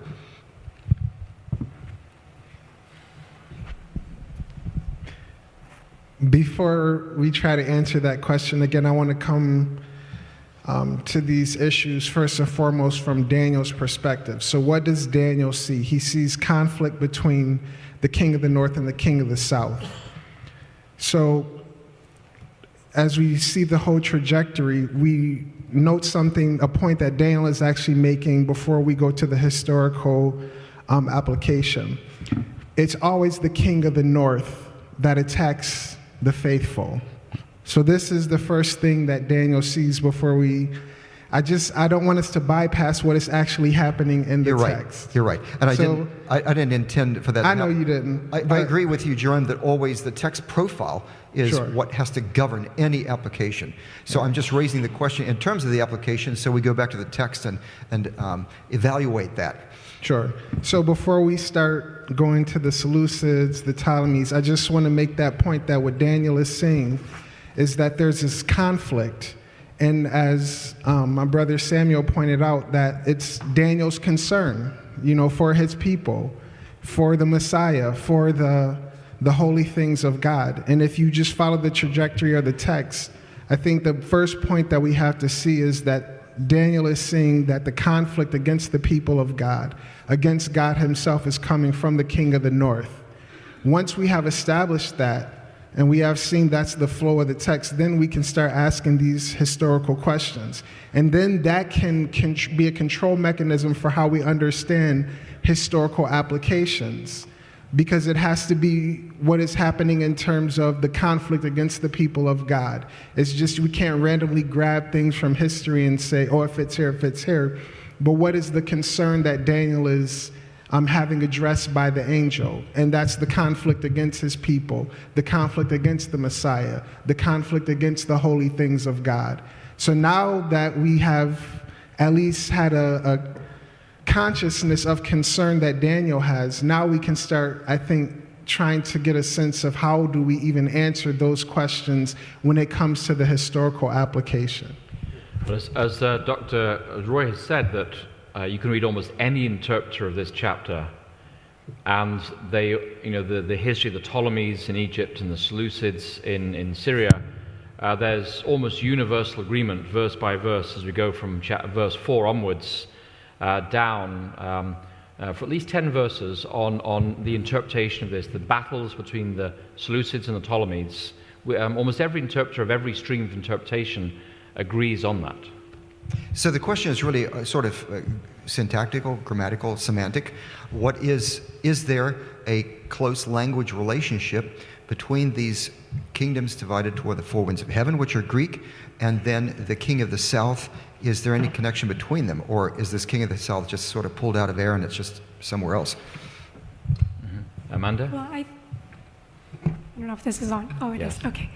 So in verse 4, we have the horns going towards sorry, not the horns, but the kingdom being broken up into the four winds. And as we saw earlier, four winds has a tendency to mean the compass points. So now we're talking about, okay, it was broken up into these compass points. Now we're talking about specific compass points, south and north.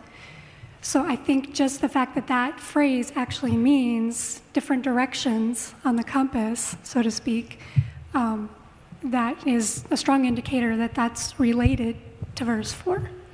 And as the ancient Jews knew, the invasions of Israel normally came from the direction of the north or from the direction of the south as people moved around the Fertile Crescent. It makes sense from Daniel's perspective to be talking about north and south rather than, say, east and west. Brother Brendan has a comment, then we'll come to Brother Tassi. So there's kind of three different ways of looking, and they're not all mutually exclusive, of the north and south. They can be, as you were mentioning, compass points, which has a lot of validity because of the connection of the two verses and the proximity. There's also the question, are they north and south in relation to each other? You know, is north north of south and south is south of north? That one seems to be a little bit of circular reasoning. Or, as has been brought out, is by Jerome, the context here is Israel. In fact, in chapter 10, I'm going to tell you what's going to happen to your people. And so this is a very Israel-centric discussion that's going on, interpretation that's going on. So is it north and south? Because if we just go on its own, north and south, out of the four compass points, the Lysimachus was really the northern of the four Diadochi divisions, not Seleucus, until he took it over, whereas Seleucus was more the ancient area of Babylon, which itself has called, the Babylonian king was called the king out of the north from an Israel perspective. So is there something to do with that ancient idea that Assyria and Babylon are the prototypes or the archetypes of this idea of a king of the north, and therefore is north and south in relation to Israel, not just in relation to each other, and not just compass points?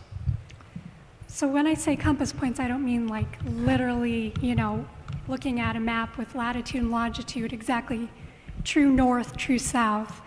But in terms of the geographical location of Israel, and I think Roy's got a map up there, you can see that when they were attacked by Assyria, Babylon, those armies, even though technically maybe at some point were south, at least Babylon, they came from the north because they went around the Fertile Crescent, not through the desert.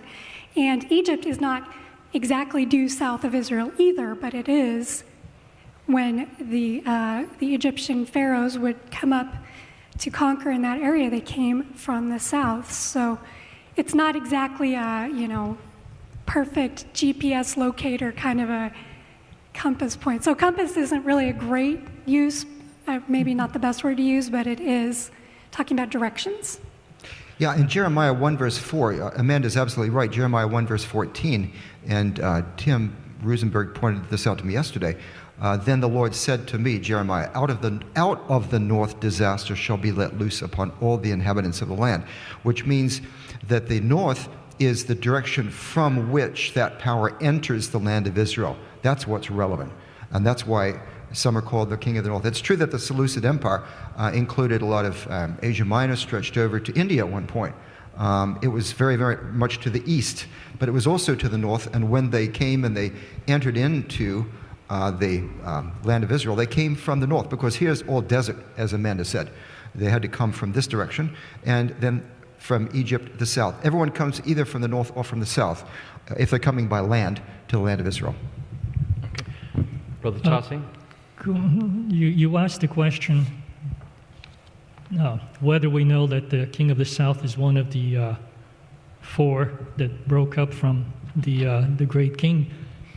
Well, when a new entity is introduced in Hebrew, there's a way in which that's normally done. Now, Daniel is post-exilic Hebrew in some ways, and so Daniel is late Hebrew, which doesn't follow all the rules of early and classical Hebrew. But still, you would expect a new person or a new entity to be introduced by being placed first in a sentence in Hebrew. And that's not what you have here. So in verse 5, you have the normal word order, which is the verb comes first, and then you have the subject, and which tells me nothing new is being introduced here. It must be one of those four. That's a very important point. I mean, some people say this is the introduction of the papacy, which would be a whole new kind of power. But what you're saying, Brother Tarsi, is that how the sentence is structured indicates that this is one of the existing, or coming out from the existing powers. Yes. It's a continuation rather than a new topic. Okay. Is this a conclusive argument? Do you always have a topic fronting? Not always, but you would expect. In other words, you would naturally read it as a continuation. Yeah. So no, it doesn't happen 100% of the time. But it happens more, by the way, in pre-exilic Hebrew. Okay. Brother Jerome? Just a quick question with regard to the point that he made about verse 5. Is how do we understand the previous clause, and to others besides these? Because I think that has an important factor in how do we understand now the relationship of the king of the north and the king of the south. Is it referring to the breakup towards these four directions, or is it referring to and to others besides these? I think we need to wrestle with that question before we start making the historical application. Okay. Yes. That is a good point, because the one who deviates says these three words are important.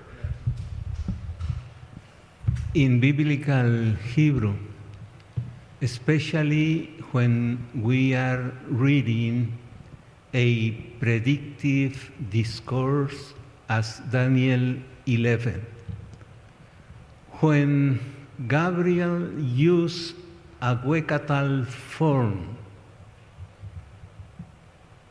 he was trying to indicate succession, continuity. Here in verse 5 is a Weyictol. The Weyictol, as far as I understand, indicates consequence or result. What Gabriel is saying, as a consequence of what I have said before, it will happen this: the king of the south will become strong. He is explaining about the continuation of Greece, just divided. All right, does that answer your question, Brother Jerome? No. I don't think that answers the question. I think, when you see the switches between the king of the south and king of the north, there's not always a Vayiktal. The grammar shifts.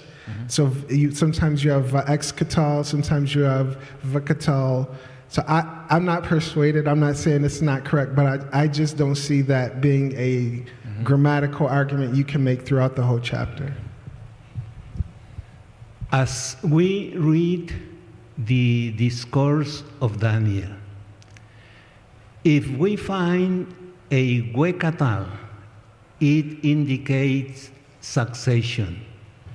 If we read an ex-ictal clause, the ex-ictal clause indicates elaboration, description, explanation, etc.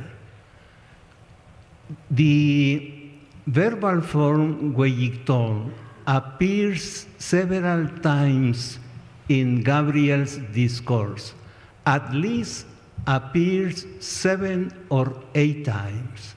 And in every clause that has the weictol form indicates consequence or result. So the implications of what you're saying is that the verbal structure used indicates a continuation in verse 5 of the power of verse 4. Yes, as a consequence of what happens before, then comes this. And if it's if it's a continuation of what comes before, if what comes before is Alexandria's empire, then what's happening afterwards is happening within Alexander's empire, hence the Ptolemies and the Seleucids. Yes, the empire was divided, and after it was divided into 4 lower kingdoms, now is pointing to the kingdom of the north and later on to the kingdom of the south. Okay, thank you. Amanda? But if I'm understanding you correctly, you're saying that the verb beginning at verse 5 is a vayektol, is that what you're saying? Yes. But it's not. It's a vayektol. It's a vav conjunction, not a vav consecutive. I didn't say vayektol, just vayektol. Okay, I'm sorry, I just wanted to clarify what you were saying. Well, it's the difference between these. I think we need to talk just for a moment about the acharito, the question that Jerome asked, and what he was saying was the implications of this. That his kingdom, who is that? Whose kingdom is that? Well, it's the kingdom of Alexander the Great, right? But let's skip the history, all right? If that's the case, then this individual, this king, whoever that is, then his kingdom is broken and divided toward the 4 winds of heaven, but not to his afterpart, that is his posterity, apparently his descendants. He doesn't establish a dynasty, is what the text is saying, right? And not according to his power, because it's split up. None of them have his power. They all wanted it, and they tried to get it for the next couple hundred years. And that's why they fought, that with which he ruled, because his kingdom shall be plucked up and go to others besides these referring to his posterity. Now, it's true that that word for posterity or afterpart is a singular, and these is a plural. But when you realize that the acharito, the singular can be a collective, collective referring to a group, then it's no grammatical problem. And what it's saying is that this king did not manage to establish a dynasty, and the kingdom was broken to others besides his descendants. That's what it's saying, right? Do we have agreement on that?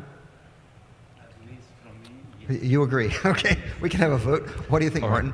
I think that must be the explanation that the plural ele refers back to the referent behind the descendant, his descendant. I can understand that this other colleague would say it does not, because grammatically it is difficult.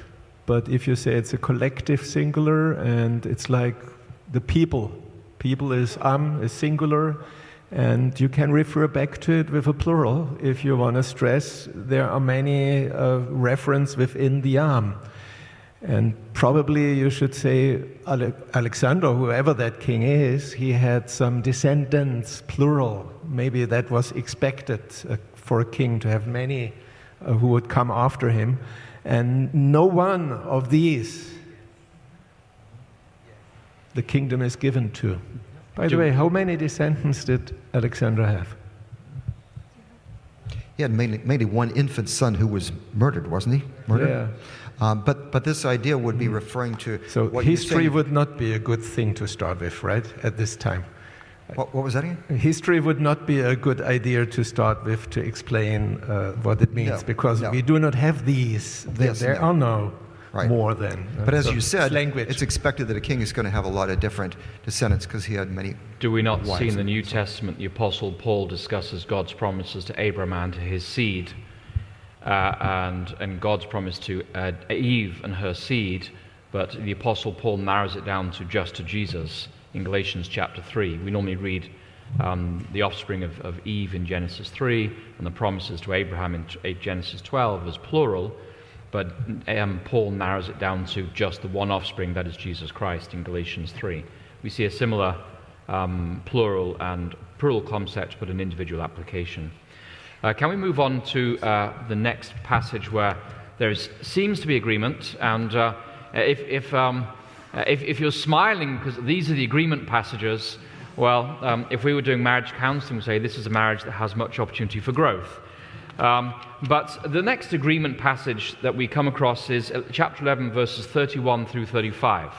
And when we look across Adventist interpreters, and many of them are here today, who've published in this area, there is a general sense that 31 through 35, and we may differ in some of the details, but this is referring to papal Rome, the union of church and state in its spiritual and physical persecution of the saints of God.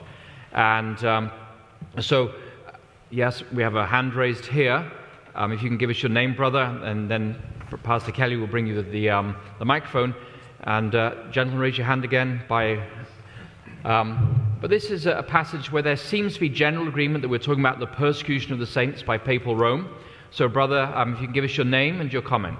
Yes, my name is Odika Walker. As I looked, I'm kind of going back a little, just before we move to verses 31 on. I'm looking at the text leading up to verse 22, and I am seeing where reference made to the king of the north. He affected the people of God. He imposed taxes on the glorious land, and then he caused he swept away and broken is used in terms of his activity, and that activity even affected the prince of the Holy Land. So it would appear to me that the power that would affect the people of God, that would impose taxes on the glorious land and affect the prince of the Messiah, that power would not be able to come out of Greece. It doesn't appear so to me. So we would be, to me, there would be a connection with Rome there. Good. We'll get there. Yeah, that's good. So in other words, we've pretty much established, I think, that this text moves from Alexander the Great in verse 3 through verse 4, the broken kingdom, into verse 5 and following. And then the question is, how far do we go with the Seleucids and the Ptolemies from the north and the south? And there are different points at which Adventist scholars bail out and go to Rome. And so we have to discuss that. And definitely, though, however, it has to be before, or at least by, verse 22, which is your point, which is the death of Christ, because Christ died under imperial Rome. But of course, that's combining history and text again. But we're going to get there. Yeah. So in verse 31, the English reads, "They shall take away the daily sacrifice," or just the daily, and place there the abomination of desolation. And almost universally, Adventist interpreters identify this as referring to the papal era of the 1260 years of supremacy in Europe and persecution of the saints. If we ask our scholars here, is that a warranted conclusion based on the language that we see here? Yes. I think that we should look in Gabriel's discourse, where enters Rome into his discourse, either pagan Rome or papal Rome. According to my studies, pagan Rome starts in Daniel 11:21. And from verse 21, the contemptible person or vile person continues active in the discourse of Gabriel until verse 45. From Daniel 11:21 till verse 45, Gabriel describes the action of the contemptible person.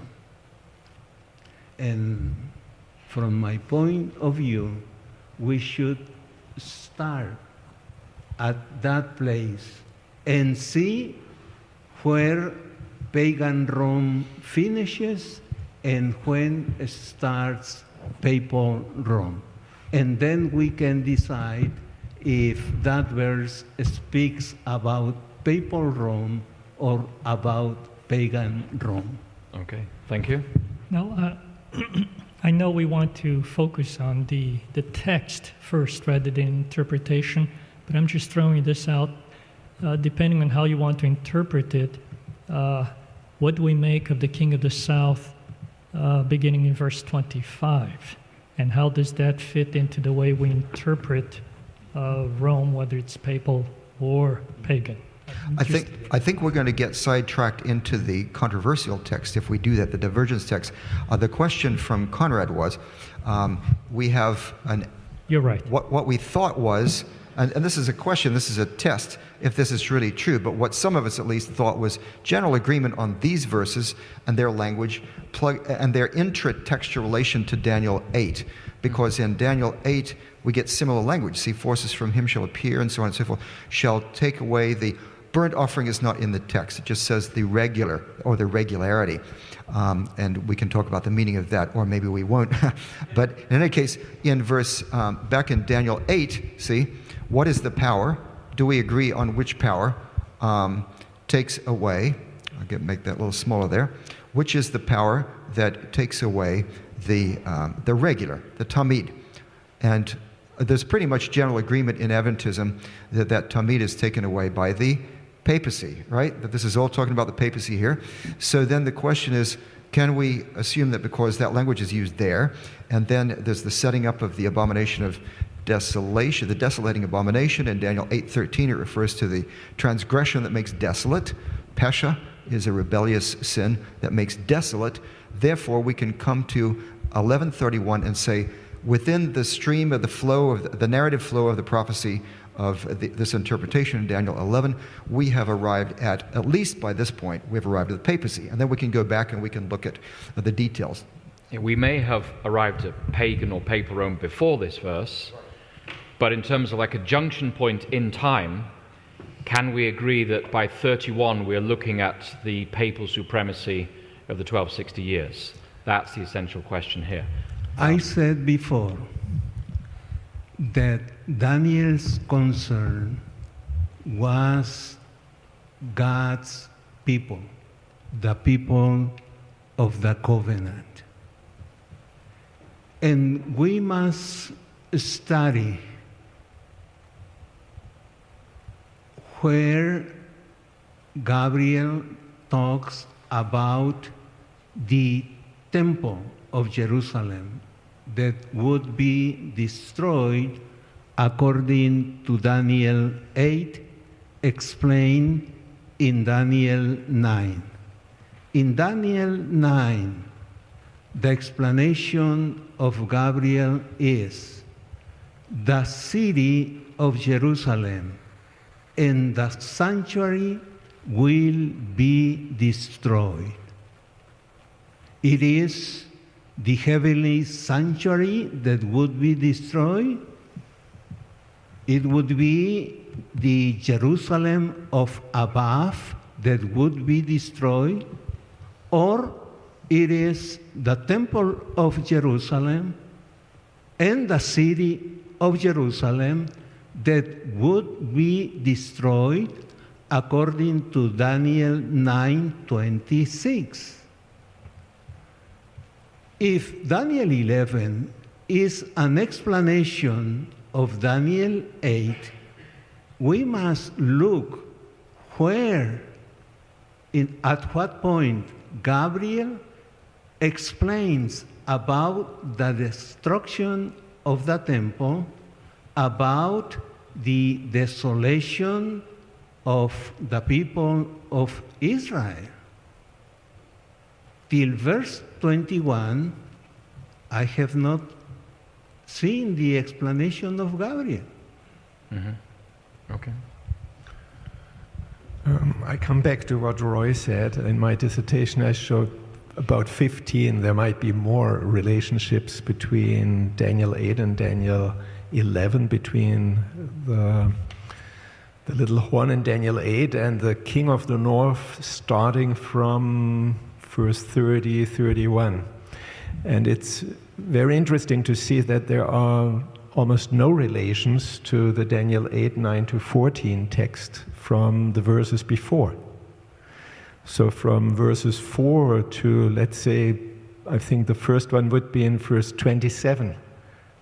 There are no linguistic similarities for important words.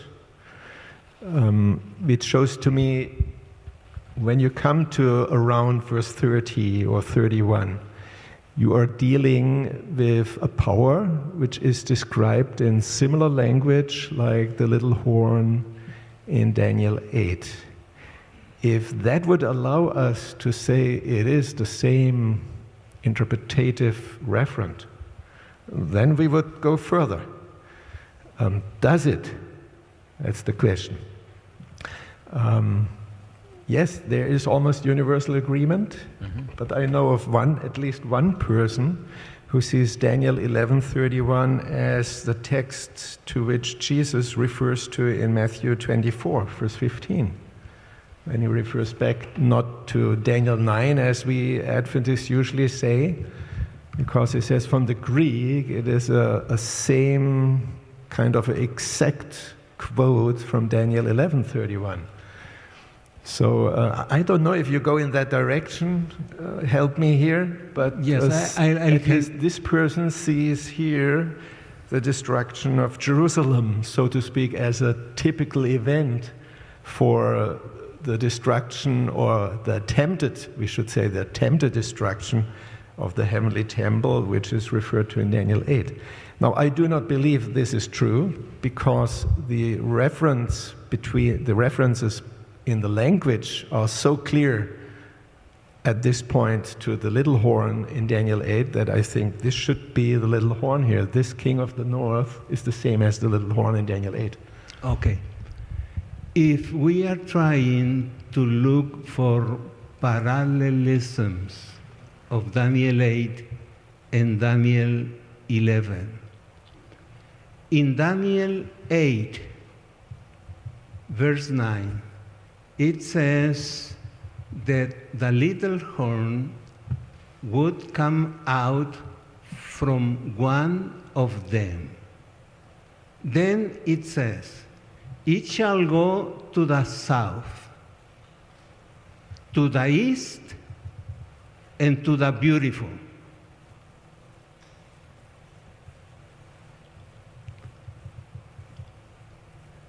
Where the king of the north in Daniel 11 first goes to the south, where it goes to the east, and where it goes to the beautiful. There we should start.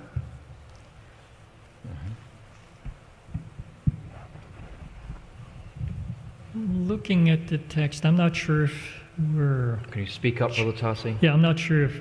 I don't mean to switch the topic on this, but, we are assuming something again, going back to the distinction between classical Hebrew and late biblical Hebrew, it's very easy in a classical Hebrew narrative to tell the distinction between when the story is moving forward, it's the next event in time, and when things stop and you just have a series of clauses that just describe something.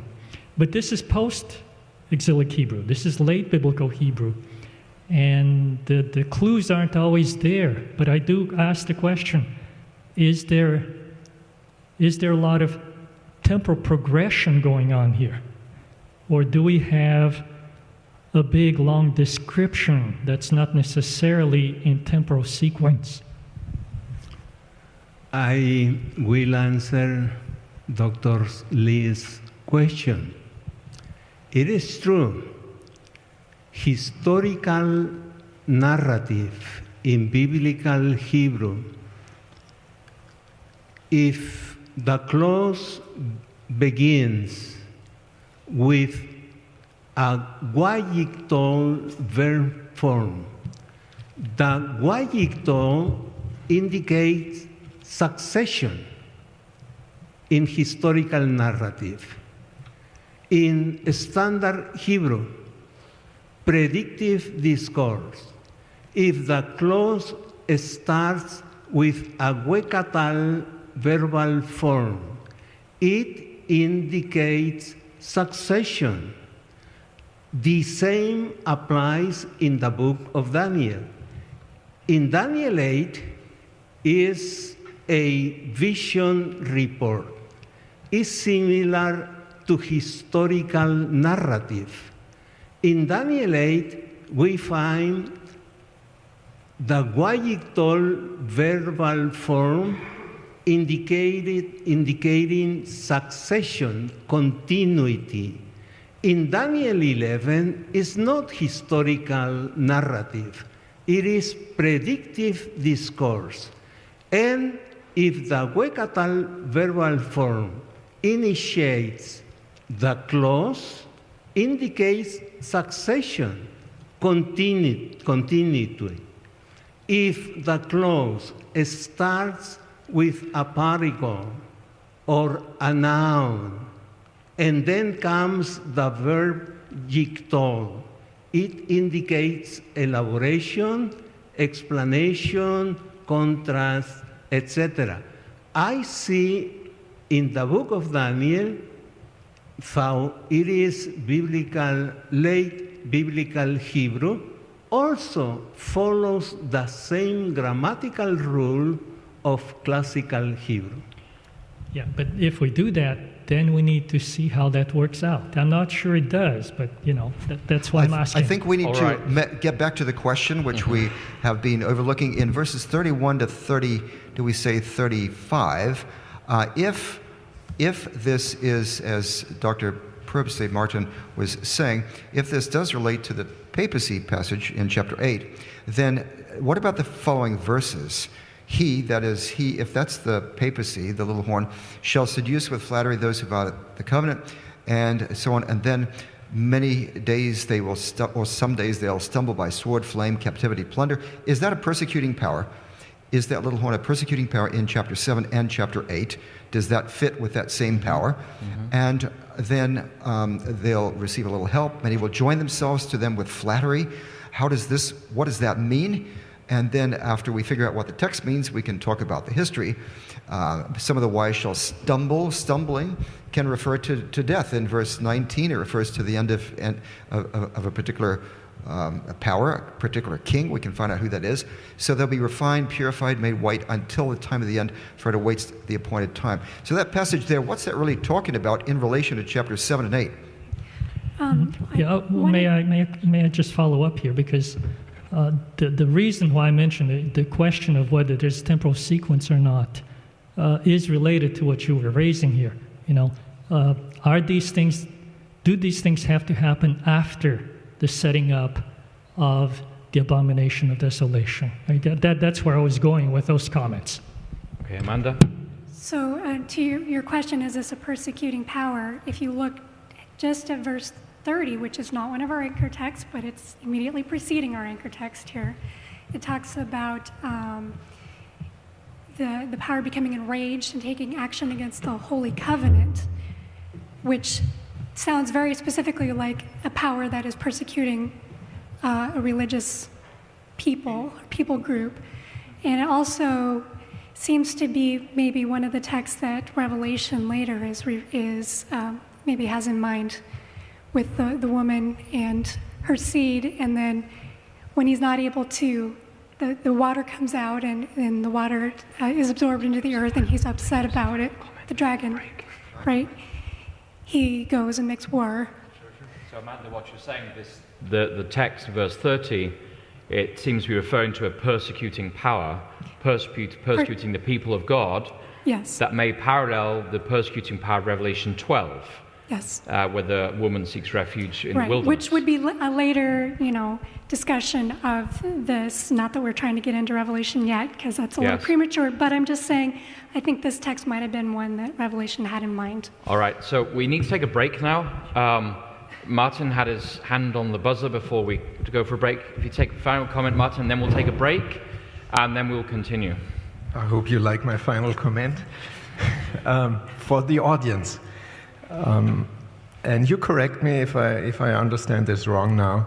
What we are doing here is going through the anchor texts, and the anchor texts are texts which anchor in history. Is that right? Yes. In the interpretation? They anchor in intertextual relationship within the book of Daniel. That's the question. The history is subordinate to the textual issue. That's right. Yeah. But of course, he's asking, is it papal Rome?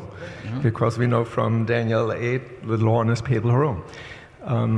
But what Tarsi was raising here is actually very important. Now, if I would really have no audience here, if it would just be us here, I would suggest, you know what? We need to go to the text and look at all the verbs and go through and decide from the verbs what the structure is. But if we do that, we'll be here until tonight. And of course, we are not going into the questions here on the right side. Our audience can look at this. But actually, this would methodologically be the best way. I mean, as I see it, I'm an exegete. I'm not a historian, and I do not want history be leading me in any way. Of course, it's important to have history in mind because it talks about real events, In the end, there needs to be a give and take from both sides. But still, I would start with the text. So I would support Tarsi here and say, let's go and do this. But I know that this is tedious for the audience. This will be... Well, I think as Alonso Schögel said, once president of the SPL, share the fruit, not the sweat. Yeah. But it's almost important to just share the fruit in Daniel 11 because we want to know how these people sweat. Maybe we should point out that what we're doing with these anchor texts is not to try to nail it permanently. What we're trying to do is say, this is where there's just has been general agreement, and does that sort of make sense? And then we're going to test all of that when we go through the text with the divergence text. So it doesn't mean that we're locked in any way. It's just a procedure that sort of makes sense so that we can gain the general overview of the overall progression that has been seen among Adventist interpreters generally, and that's going to make things a little more clear for our audience. And then we'll go back through these details and test those things to some extent by looking at the others. They have to fit in, otherwise we'll throw them out, right? Okay, Pastor Kelly? Yeah, and I also just want to comment that yesterday when Dr. Fortin was here, we went through 3 historicist elements of interpreting.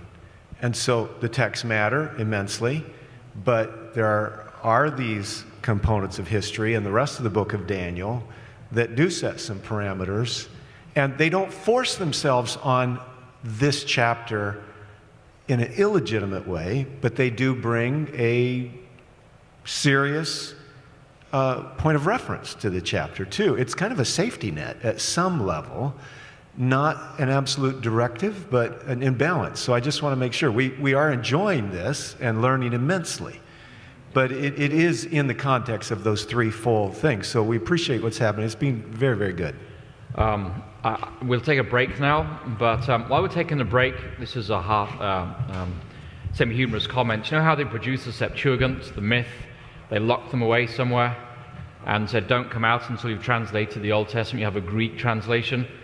Maybe we need to lock this group away for a week in May or June and say, you do not come out until you have a translation with an interpretation. But so we'll take a 10-minute break. Now we're back at 25 past. There are 7 of us, 7 minutes. All right. So let's Johnny be quick to the restroom, and we'll be back at 25 past. But that was Conrad? That was a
gather back together, everybody, please.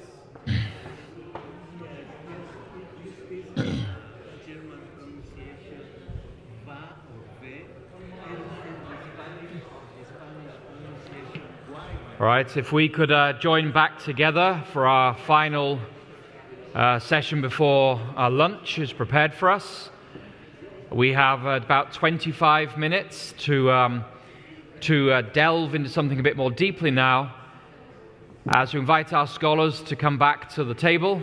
And I think in the interest of time,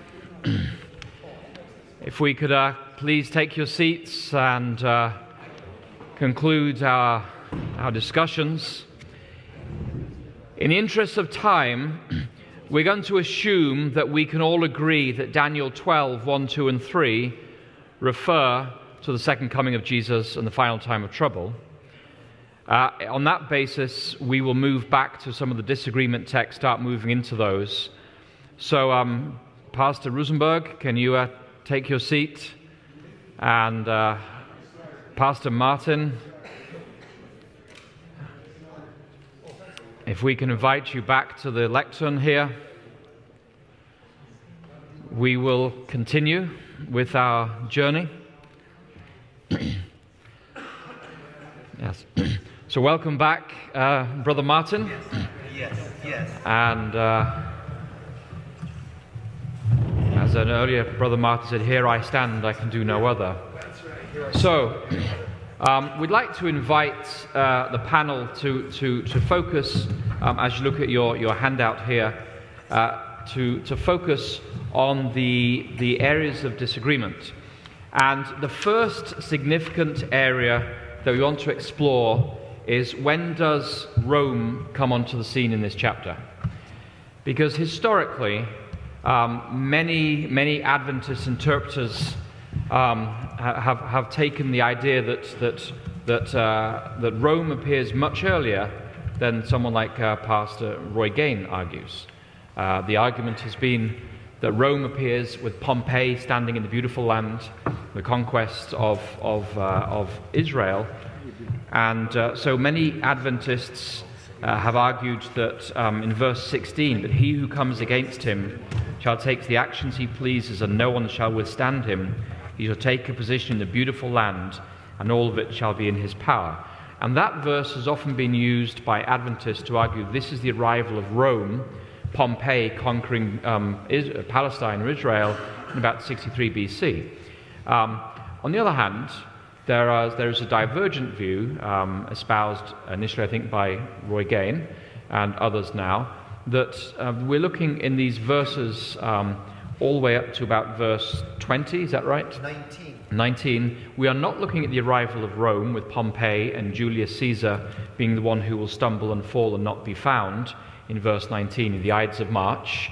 But this is actually the story of Antiochus III Magnus the Great. And as we heard yesterday in Brother Brendan's presentation, this is almost a form of internal type and before the death of Jesus in verse 22 of what follows later on in the chapter. And so this is an area of significant discussion. When does Rome arise in this chapter? Because we've identified the Persians, we know they're the Greeks, the Ptolemies and the Seleucids. So now we come to the question of, where does Rome appear in this chapter? And maybe to start the conversation, Roy, can you explain to us briefly why you believe that this is Antiochus Magnus from verse 14 onwards? Yes. Verse 14 is the first place that, aside from that one interpreter who starts the papacy in verse 5, Rome, and even skips over imperial Rome, but other interpreters, and there's Uriah Smith, there's Mervyn Maxwell, there's Shea and others, and there's varying interpretations. But the first place that Adventist interpreters then have gone to pagan Rome is in verse 14. And the interpretation is really that of Uriah Smith, the violent ones among, but he's using a different translation. He says, the robbers of your people. And he says, the robbers of your people, meaning those who robbed your people. And those who robbed your people are the Romans, because they dominated them and then they stole from them. So the question there is whether this, here's the Hebrew expression, paritse amecha, this is one of those constructs. It's literally the violent ones of your people. Doesn't necessarily mean robbers. It can mean violent ones. And what does that of mean? Does that mean that they were robbing from them? Or does it mean that they were violent among your people? Excuse me. So we need to look at that for a moment. All right, so can we start looking at that then? Could I just say that the expression actually begins with the word before it, the sons of the violent ones of your people, and but that's part of the expression. So how do we answer that? Syntactically, semantically, and so on. We have, as I think you said, Jerome, we can't just look at one word by itself. Sure. We have to look at the combination. Sure, thanks. And I was just about to address that. What word do we see in verse 14 that we've heard before? If you keep reading, it says, they will raise themselves in order, you can take that as a lamed of purpose, in order to establish the hazon. So then the next question is this talking referring back to what's happening in Daniel 8? So then we have to say, well, when Daniel talks about the hazon, what is he talking about?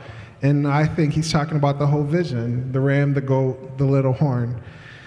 I don't think you can jump straight from here to history, but I do think that this is a clear indication of, what he's referring to about these violent people trying to establish this hazon. So what is it that they're trying to make stand or to establish? I think that question will have to be answered first for us to really say at what period of time. Because if you take the Maccabean revolt, just some people take the Maccabean revolt as a historical focus here. How were they trying to establish the vision? You see, so if you have a historical reference point, you then have to answer the question, in what sense are they taking this action? That would be my concern. No, that's good. And the other question, of course, is this somebody being persecuted? That is to say, are they doing the violence to your people, or is it the people who are doing the violence? That's a question. Yeah, it seems like, again, I have to always be careful because not everything that applies to classical Hebrew applies to post-exilic Hebrew, but you have verse 14 beginning with a temporal expression, in those times, okay? And then you have the subject, okay, many. And then you have the verb, finally. So it's kind of almost, you've got a switching gear, so to say. And so I don't know if Rome starts here or not, but the way verse 14 starts does allow for that, okay? But as you read on, you find that the next sentence begins with that expression that we're talking about, okay? And the sons of the violent ones of your people. Whatever that means, again, you have the fact that the verb doesn't begin that sentence. It's the subject that's beginning that sentence. And then we come to the expression to establish. That can be misleading because what you have is an infinitive in Hebrew, and it's very tempting to translate an infinitive in Hebrew with an infinitive in English. To establish. But that may not be the meaning of it, because the Hebrew infinitive can often have a more adverbial meaning, establishing, rather than in order to establish. And so it may actually be referring to the fact that many will rise up against the king of the south, etc., in parenthesis, thus establishing the hazon. But those are just ideas. I'm not bound to that. I'm just noticing the syntax here. For the sake of our audience, could somebody explain the difference? There's a Mara vision and a Hazon vision in Daniel 8 and 9. Can somebody explain for our audience the significance of these two words, how they're used? maybe it's easier to do it with accordance here. At the beginning of Daniel 8, we have the whole vision of the ram and the he-goat is called a chazon. In the 3rd year of the reign of King Belshazzar, a vision appeared to me. There's the word chazon, and I'm showing it on the screen, okay? And so this whole thing is a vision. And then we have this little, it's been called an audition by some Adventist interpreters, where you have the question, then I heard a Holy One speaking. Another Holy One said to the one who spoke. So Daniel is witnessing a dialogue between apparently heavenly beings. For how long is the vision, and so on and so forth? And then the answer is given, 2,300 evenings and mornings, which has the time element in all of this. Then in verse, okay, so when Daniel had seen the vision, okay, when I'd seen the chazon, that's referring to the whole thing. But then, down in verse 26, it uses a different expression, and that is the expression mar'eh, which is a synonym for chazon, meaning vision, but it's a different word. And this is referring to the time element. In other words, that little subpart of the vision. It's true that these words actually are synonyms, but here, this is used in a particular way in this context. The mar'eh is that time element with that little dialogue. Then when Gabriel comes in 9:20, Gabriel, I have to use 2 hands. All right, I need 3 hands. While I was speaking and praying and so on, and then Gabriel comes and he says, he made me understand, Daniel, I've come to give you insight and understanding. Therefore, consider the word and understand the, what? Vision. And that's the same word, mar'eh, as the time element. That's what Daniel didn't understand, because in 8:27, he was very disturbed about the vision, the mar'eh. Okay, I was appalled by the mar'eh. What he especially disturbed him was that time element, because he wanted to know when his people are going to be restored. So when we find over here, we're talking about to establish the chazon, then this would be talking about that overall vision. To establish that, what would that mean? And who would that be? Who would do that?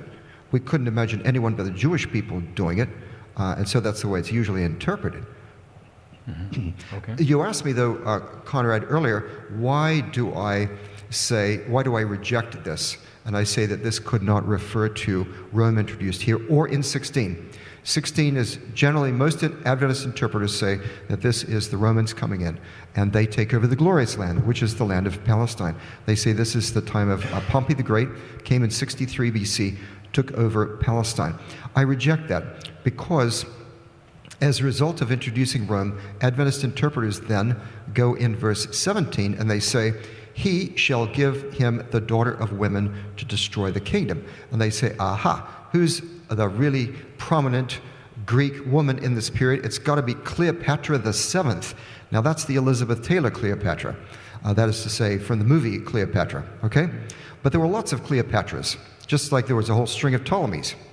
And the Cleopatras, there was even a Cleopatra from the north, so they could be from the north or the south.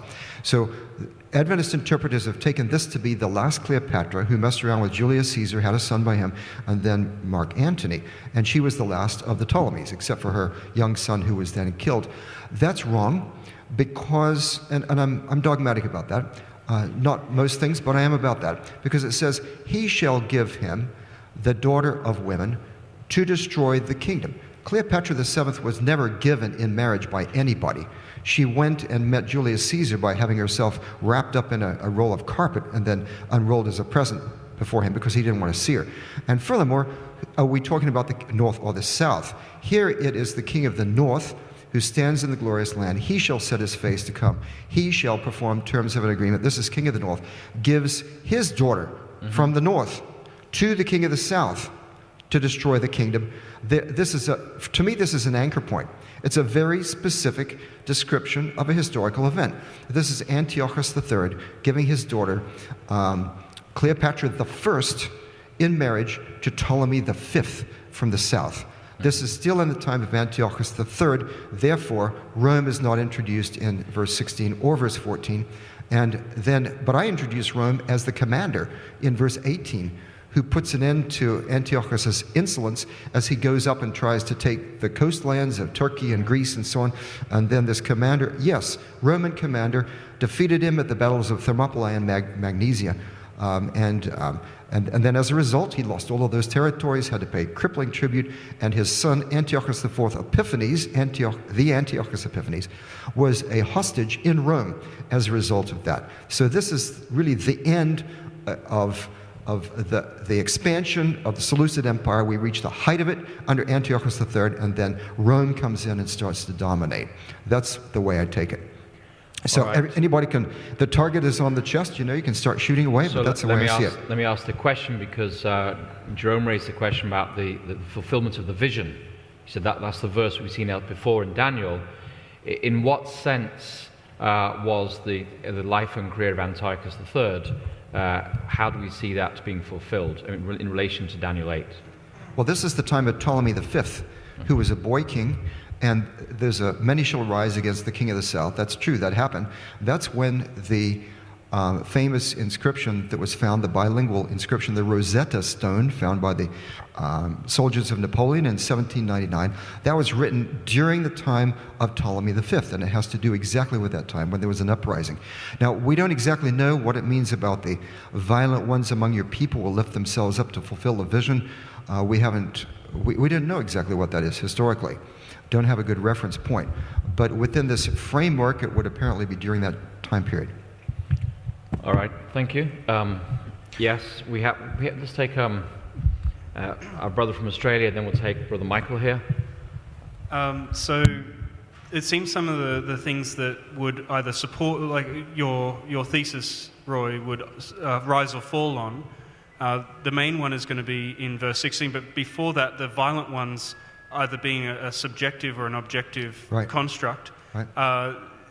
In your paper on the unmanifestation of Antiochus Epiphanes, you do argue for a subjective construct, so the violent ones among your people as opposed to violent ones against your people. Mm-hmm. And the same construct relationship is actually found in chapter 12, verse 1, sons of your people.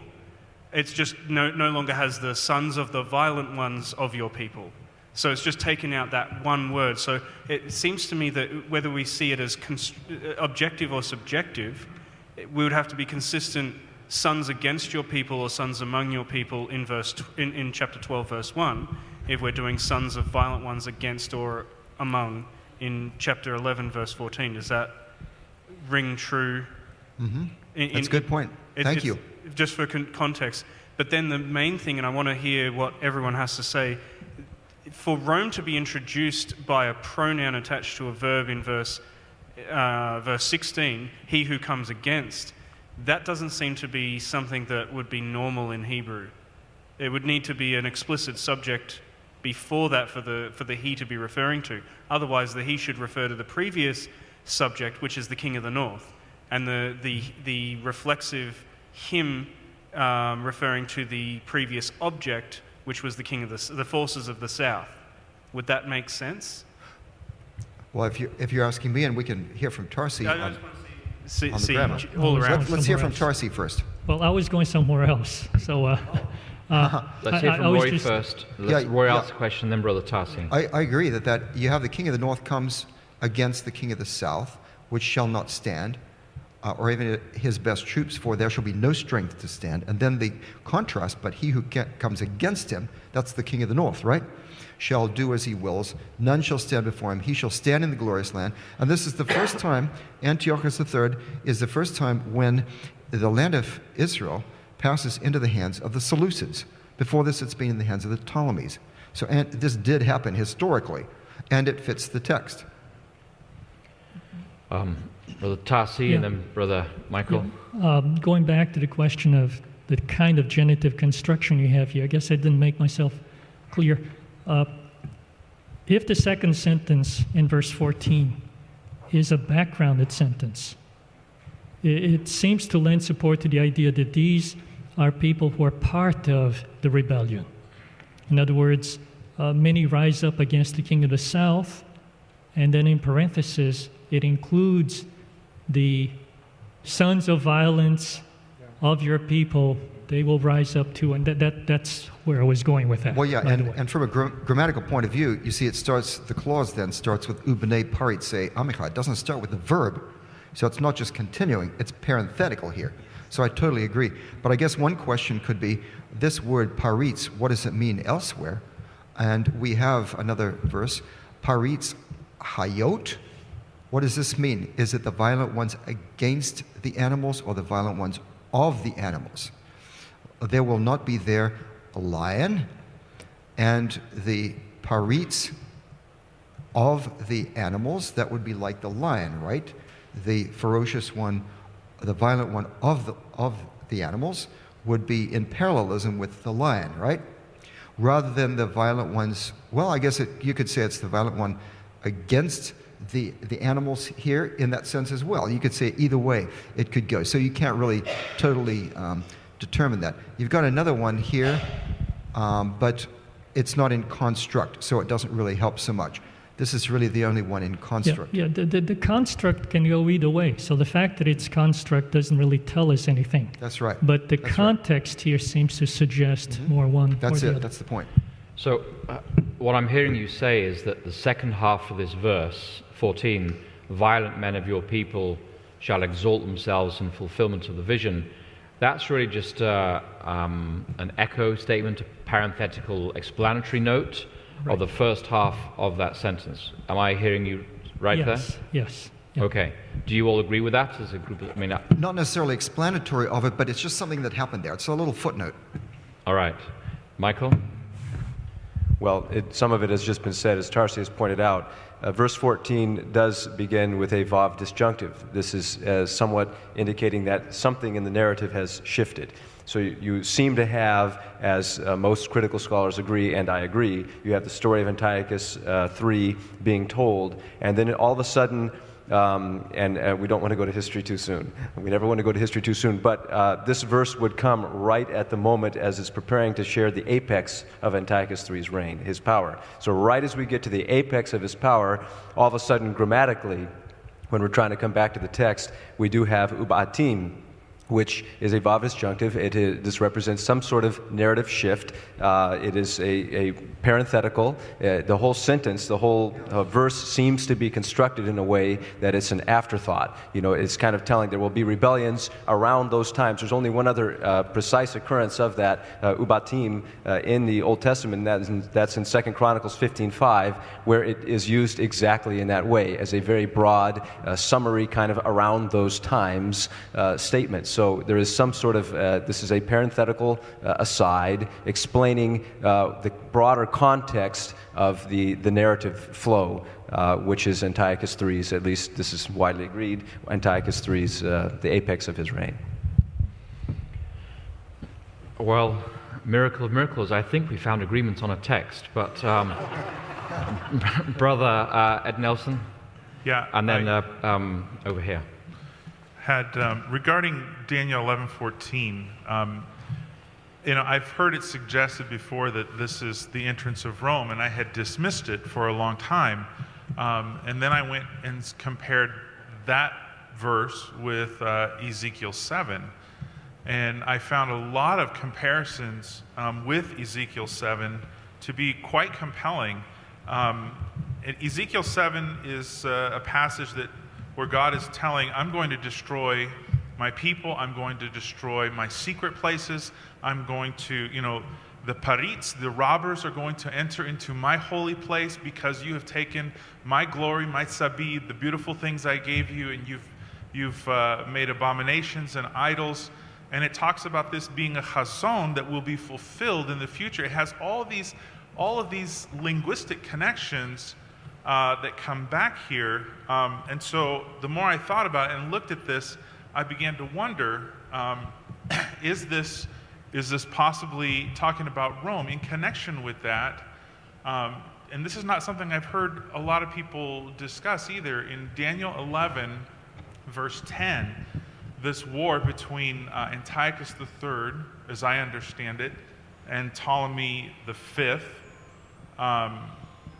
there's the battle, and it says that both of these, the very last part of the verse, will be stirred up to her fortress. The Hebrew is feminine there. It says her fortress, her ma'os. And so to me, this is a reference that, and both of these kings were actually stirred up to the very doors of Jerusalem. And Ptolemy, as Josephus tells us, wanted to enter the temple, and he was told, no, you can't do this. So both of these kings were stirred up even to her fortress. And so I think this is giving us a view. I mean, if the angel told us, what I'm going to tell you is going to be about what will befall your people. And this isn't some random, disjointed, disconnected prophecy of two warring kings, north and south. It actually does, but I haven't heard many people talk about Daniel 11:10 as being the her fortress, as that these two kings were stirred up even to her fortress, which I believe is a reference to Jerusalem, because both north and south have been masculine, masculine, masculine, masculine. Who is this her fortress? And then in verse 14, it talks about fulfillment of the vision. Okay, just one little detail there. It's not her fortress. If you can see, I've highlighted up there the final hey on me'uz. Ma'uz is the word for fortress, but that final hey does not have a dot in it, which is, this is a technicality, a dot which is a mapik, which would indicate that that is a third feminine singular pronoun. Acronymous is labeling that as a third masculine singular. In fact, in Hebrew, the hey, in older Hebrew, interestingly, the hey could represent the masculine singular, and so it's partly a matter of context, but the Masoretes did not take that as the third feminine singular there. Yeah, so, I think you may have read in some commentaries, perhaps, where they suggest amending the text and adding that dot on the hey, and that would have made it a pronominal suffix. But in this case, it's simply the suffix in this case is masculine if you take a suffix. If you take it in the written form, there's a difference here between the text as it's written and the Masoretic reading tradition, which is the scribal reading tradition. And when we follow the scribal reading tradition, then you have a masculine suffix, his. However, the text as it's written has that letter at the end. The question is, does the letter at the end indicate the feminine form of the noun, which would be ma'uzah? It would not be a suffix. It would simply mean a fortress. Or would it be a pronominal suffix? And then the question is, in that form, do you have to add a dot, which would make it a feminine? Or is it simply, as Roy was saying, the more archaic way of writing the masculine suffix? So it's complicated. Can I ask a lay question here? But those dots didn't exist when Daniel wrote this? Right. There were no dots. So it's a question of how you interpret this. So we're arguing about what the Masoretic scribes put in the 9th century AD, whether it's masculine or feminine, but in the original text there were no dots, there were no vowel pointings whatsoever. There were no vowel points. However, we have both the feminine form and the masculine form as possible for the word. Yeah. So it could be ma'oz, but it could also be ma'uzah as the word without the suffix. When you consult the Adoshan, so the translation, the Septuagint version of Daniel that's more closely aligned with the Hebrew text, not the Old Greek, but the Theodotion, it does use the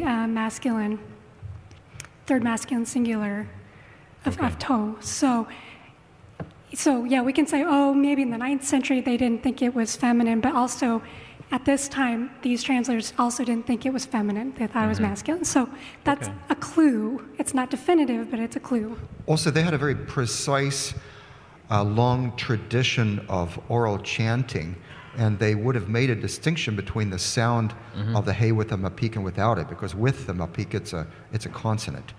So that was a very long tradition. And those oral traditions, we could discount and say, well, they're not accurate because they're oral. That is not true. Also in Islamic tradition, the Quranic traditions of recitation, very precise, had incredible memories.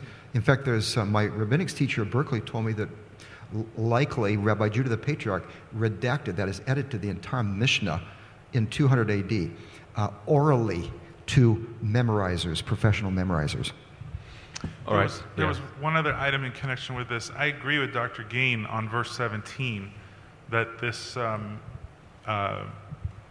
that the power there that is being corrupted is not Cleopatra the seventh, but I find interesting the verb that's used there that says that shakath, that he will give him the daughter of women to destroy, that verb is used 3 times in Daniel 8. And it's not found anywhere else in the book of Daniel, but Daniel 8:24 says he will destroy fearfully, speaking of the little horn. Daniel 8:25 says he will destroy many in their prosperity, again speaking of the little horn. And Daniel 9:26 says he will destroy the city and the sanctuary, again the same verb. So when I come to verse 17, it seems to be a proleptic view of the destruction of Jerusalem, that this daughter of women, the daughter of Zion, and God's people are spoken of as 2 women, actually, in a passage in Ezekiel. I see God's people in view here as, proleptic view of them being destroyed. The only question that I have is, keep track when you have King of the North doing the action. So if this is the King of the North, you're saying that God is using the King of the North to do something, utilizing the people of God. Am I understanding you correctly? Well, the last time we hear about the King of the North is in verse 15. It's not mentioned beyond that. And I take the stance that in verse 16, that the he who comes against him is a Roman power now. And so the power in verse 17 that is going to destroy the daughter of women, I see as a Roman power. Sure. My question is in terms of historical application. I'm just talking about in the flow of the whole chapter, you have the juxtaposition of the actions of the King of the North. Sometimes that can refer to one historical entity and then to a different one. And then you have the actions of the King of the South. So I'm just asking, in terms of your application, how does the actions of the King of the North, if we follow the text, fit into what you're saying? That's just what I wanted clarification on. What I'm trying to say is the King of the North, the last action of the King of the North, quote, I see as in taking place in verse 15, and then the King of the North is not mentioned anymore. I don't see Rome defined as the King of the North in application in any of the verses that follow. I see Rome as introduced. Some people have said it's the King of the North, but I don't see that actually in the text. And so to me, that's a foreign concept. So you just think King of the North, King of the South is just completely dropped, a new entity is introduced, and then later on in the book it picks back up? Well, it is in verse 25. There's a subtle reference to both of these kings will sit at the same table. That's true. But I don't see Rome as the King of the North. No. We're going to get into this more and more in terms of what are the antecedents of pronouns. That is to say, what do pronouns refer to? And when the power is introduced, we're going to see that the power of Rome and then the little horn, the despicable person who's introduced in 21, we're going to see, once they're introduced, it's just he, him, right? Whether pronouns or subjects of verbs, which are, Hebrew is inflected, so they have first, second, or third person in a finite verb, which includes that he. And then you have objects of him and so on. And that just continues. You have that continuity. So that's why if you have Antiochus III, starting in verse 10 or so, whatever, moving all the way through, it's just the same he, him, King of the North. And then in verse 16, he who comes against him, v'ya'as, the one, v'ya'as, the one, that's the one, this is the subject of this participle here, comes against him, is just continuing the same power. And then he shall set his face, that's King of the North, that's Antiochus III, and so on. And so you don't have to name the King of the North, King of the South all the time to have that continuity. You can't say that when that term no longer appears, therefore you don't have that power, because it continues through the pronouns. All right, it's almost time for lunch. We have one question here, then we'll take lunch. Yeah. Yeah, I was just going back to the Hazon in verse 14. The only place it's used in the chapter, to my knowledge. And so we've got to find out, what vision is that? And it would seem, since it's not used anywhere else in the chapter, that we've got to look outside the chapter because it's not mentioned anywhere else, so we don't have kind of a reference point. But if we go to the same verse in chapter 10, we have it used there, and it's only used one time in chapter 10 as well. And verse 14 of chapter 10 gives us the reason why Gabriel is there. He's there to make Daniel understand what's going to happen in the latter days. And then he says it's for the Hazon is for days to come, or for many days. And so this is a direct reference back to chapter 8, which is declared to be the vision for many days at the end of chapter 8. And so the vision that is being talked about in chapter 11, verse 14, is the vision of chapter 8. And there we see that a power is introduced in chapter 8 that are the robbers and breakers of God's people. We don't see in the vision of chapter 8 anywhere where God's people are violent. We see violence against God's people. And so linking verse 14 of chapter 11 with verse 14 of chapter 10 back to the introduction of the power that's the robber and breaker of God's people. Anyway, I'm just giving you my thinking on it, and you can toss that around. I mean, this is an important point, because this is a divergence where people diverge in their interpretations. Is this the arrival of Rome on the scene, or is this Antiochus III? And at yesterday's presentation from Australia was also Brother Brenton Valiant was discussing this is one of the type antitype within this chapter. And so this is a very important question. It is time for us to go for our lunch now. Can I just mention one PS to that?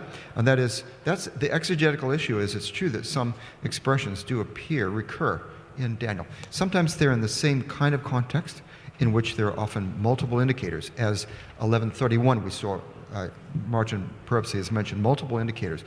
Others, this lehashrit, this destruction, you can't say that because it's referring to destruction of Jerusalem here. For that reason, when the same verb appears, it's that. You've got to look at the object, and the object is different. In this case, you've got to look at the whole context. Just because you have the same word reappearing doesn't mean it's referring to the same thing. You have to have other contextual indicators as well. All right, well, as you're going through lunch, maybe you can be thinking in your own minds, what is the significance of this Hazon? Is this referring back to the Hazon of Daniel 8 and of Daniel 10? And if so, what is the significance? Are you suggesting that we should chew on it? Yes. Yeah. Well, and why don't we also encourage the scholars to spread themselves out a little bit, so the dialogue that isn't really afforded here is afforded there. So, all right, let's ask the Lord to bless our meal, and then we hope you'll thank Stacy Gusky, who has made most of it for us. Let's pray. Thank you, Lord, for the free and open discussion, the stretching of minds, the sharing of points, the dialogue, the discourse. Thank you for the beautiful spirit you've provided. Now help us, Lord, as we get to clarify and dialogue even more intimately about these things. Bless these individuals on the platform here. Continue to give them sensitivity to spirit, sharpness of mind, and freedom of expression. And bless all of the rest of us that are listening and taking in and being changed by what we're hearing. We thank you now for the food. Bless it and the fellowship, we ask in Jesus' name. Amen. All right, you can make your way down and get in line and begin enjoying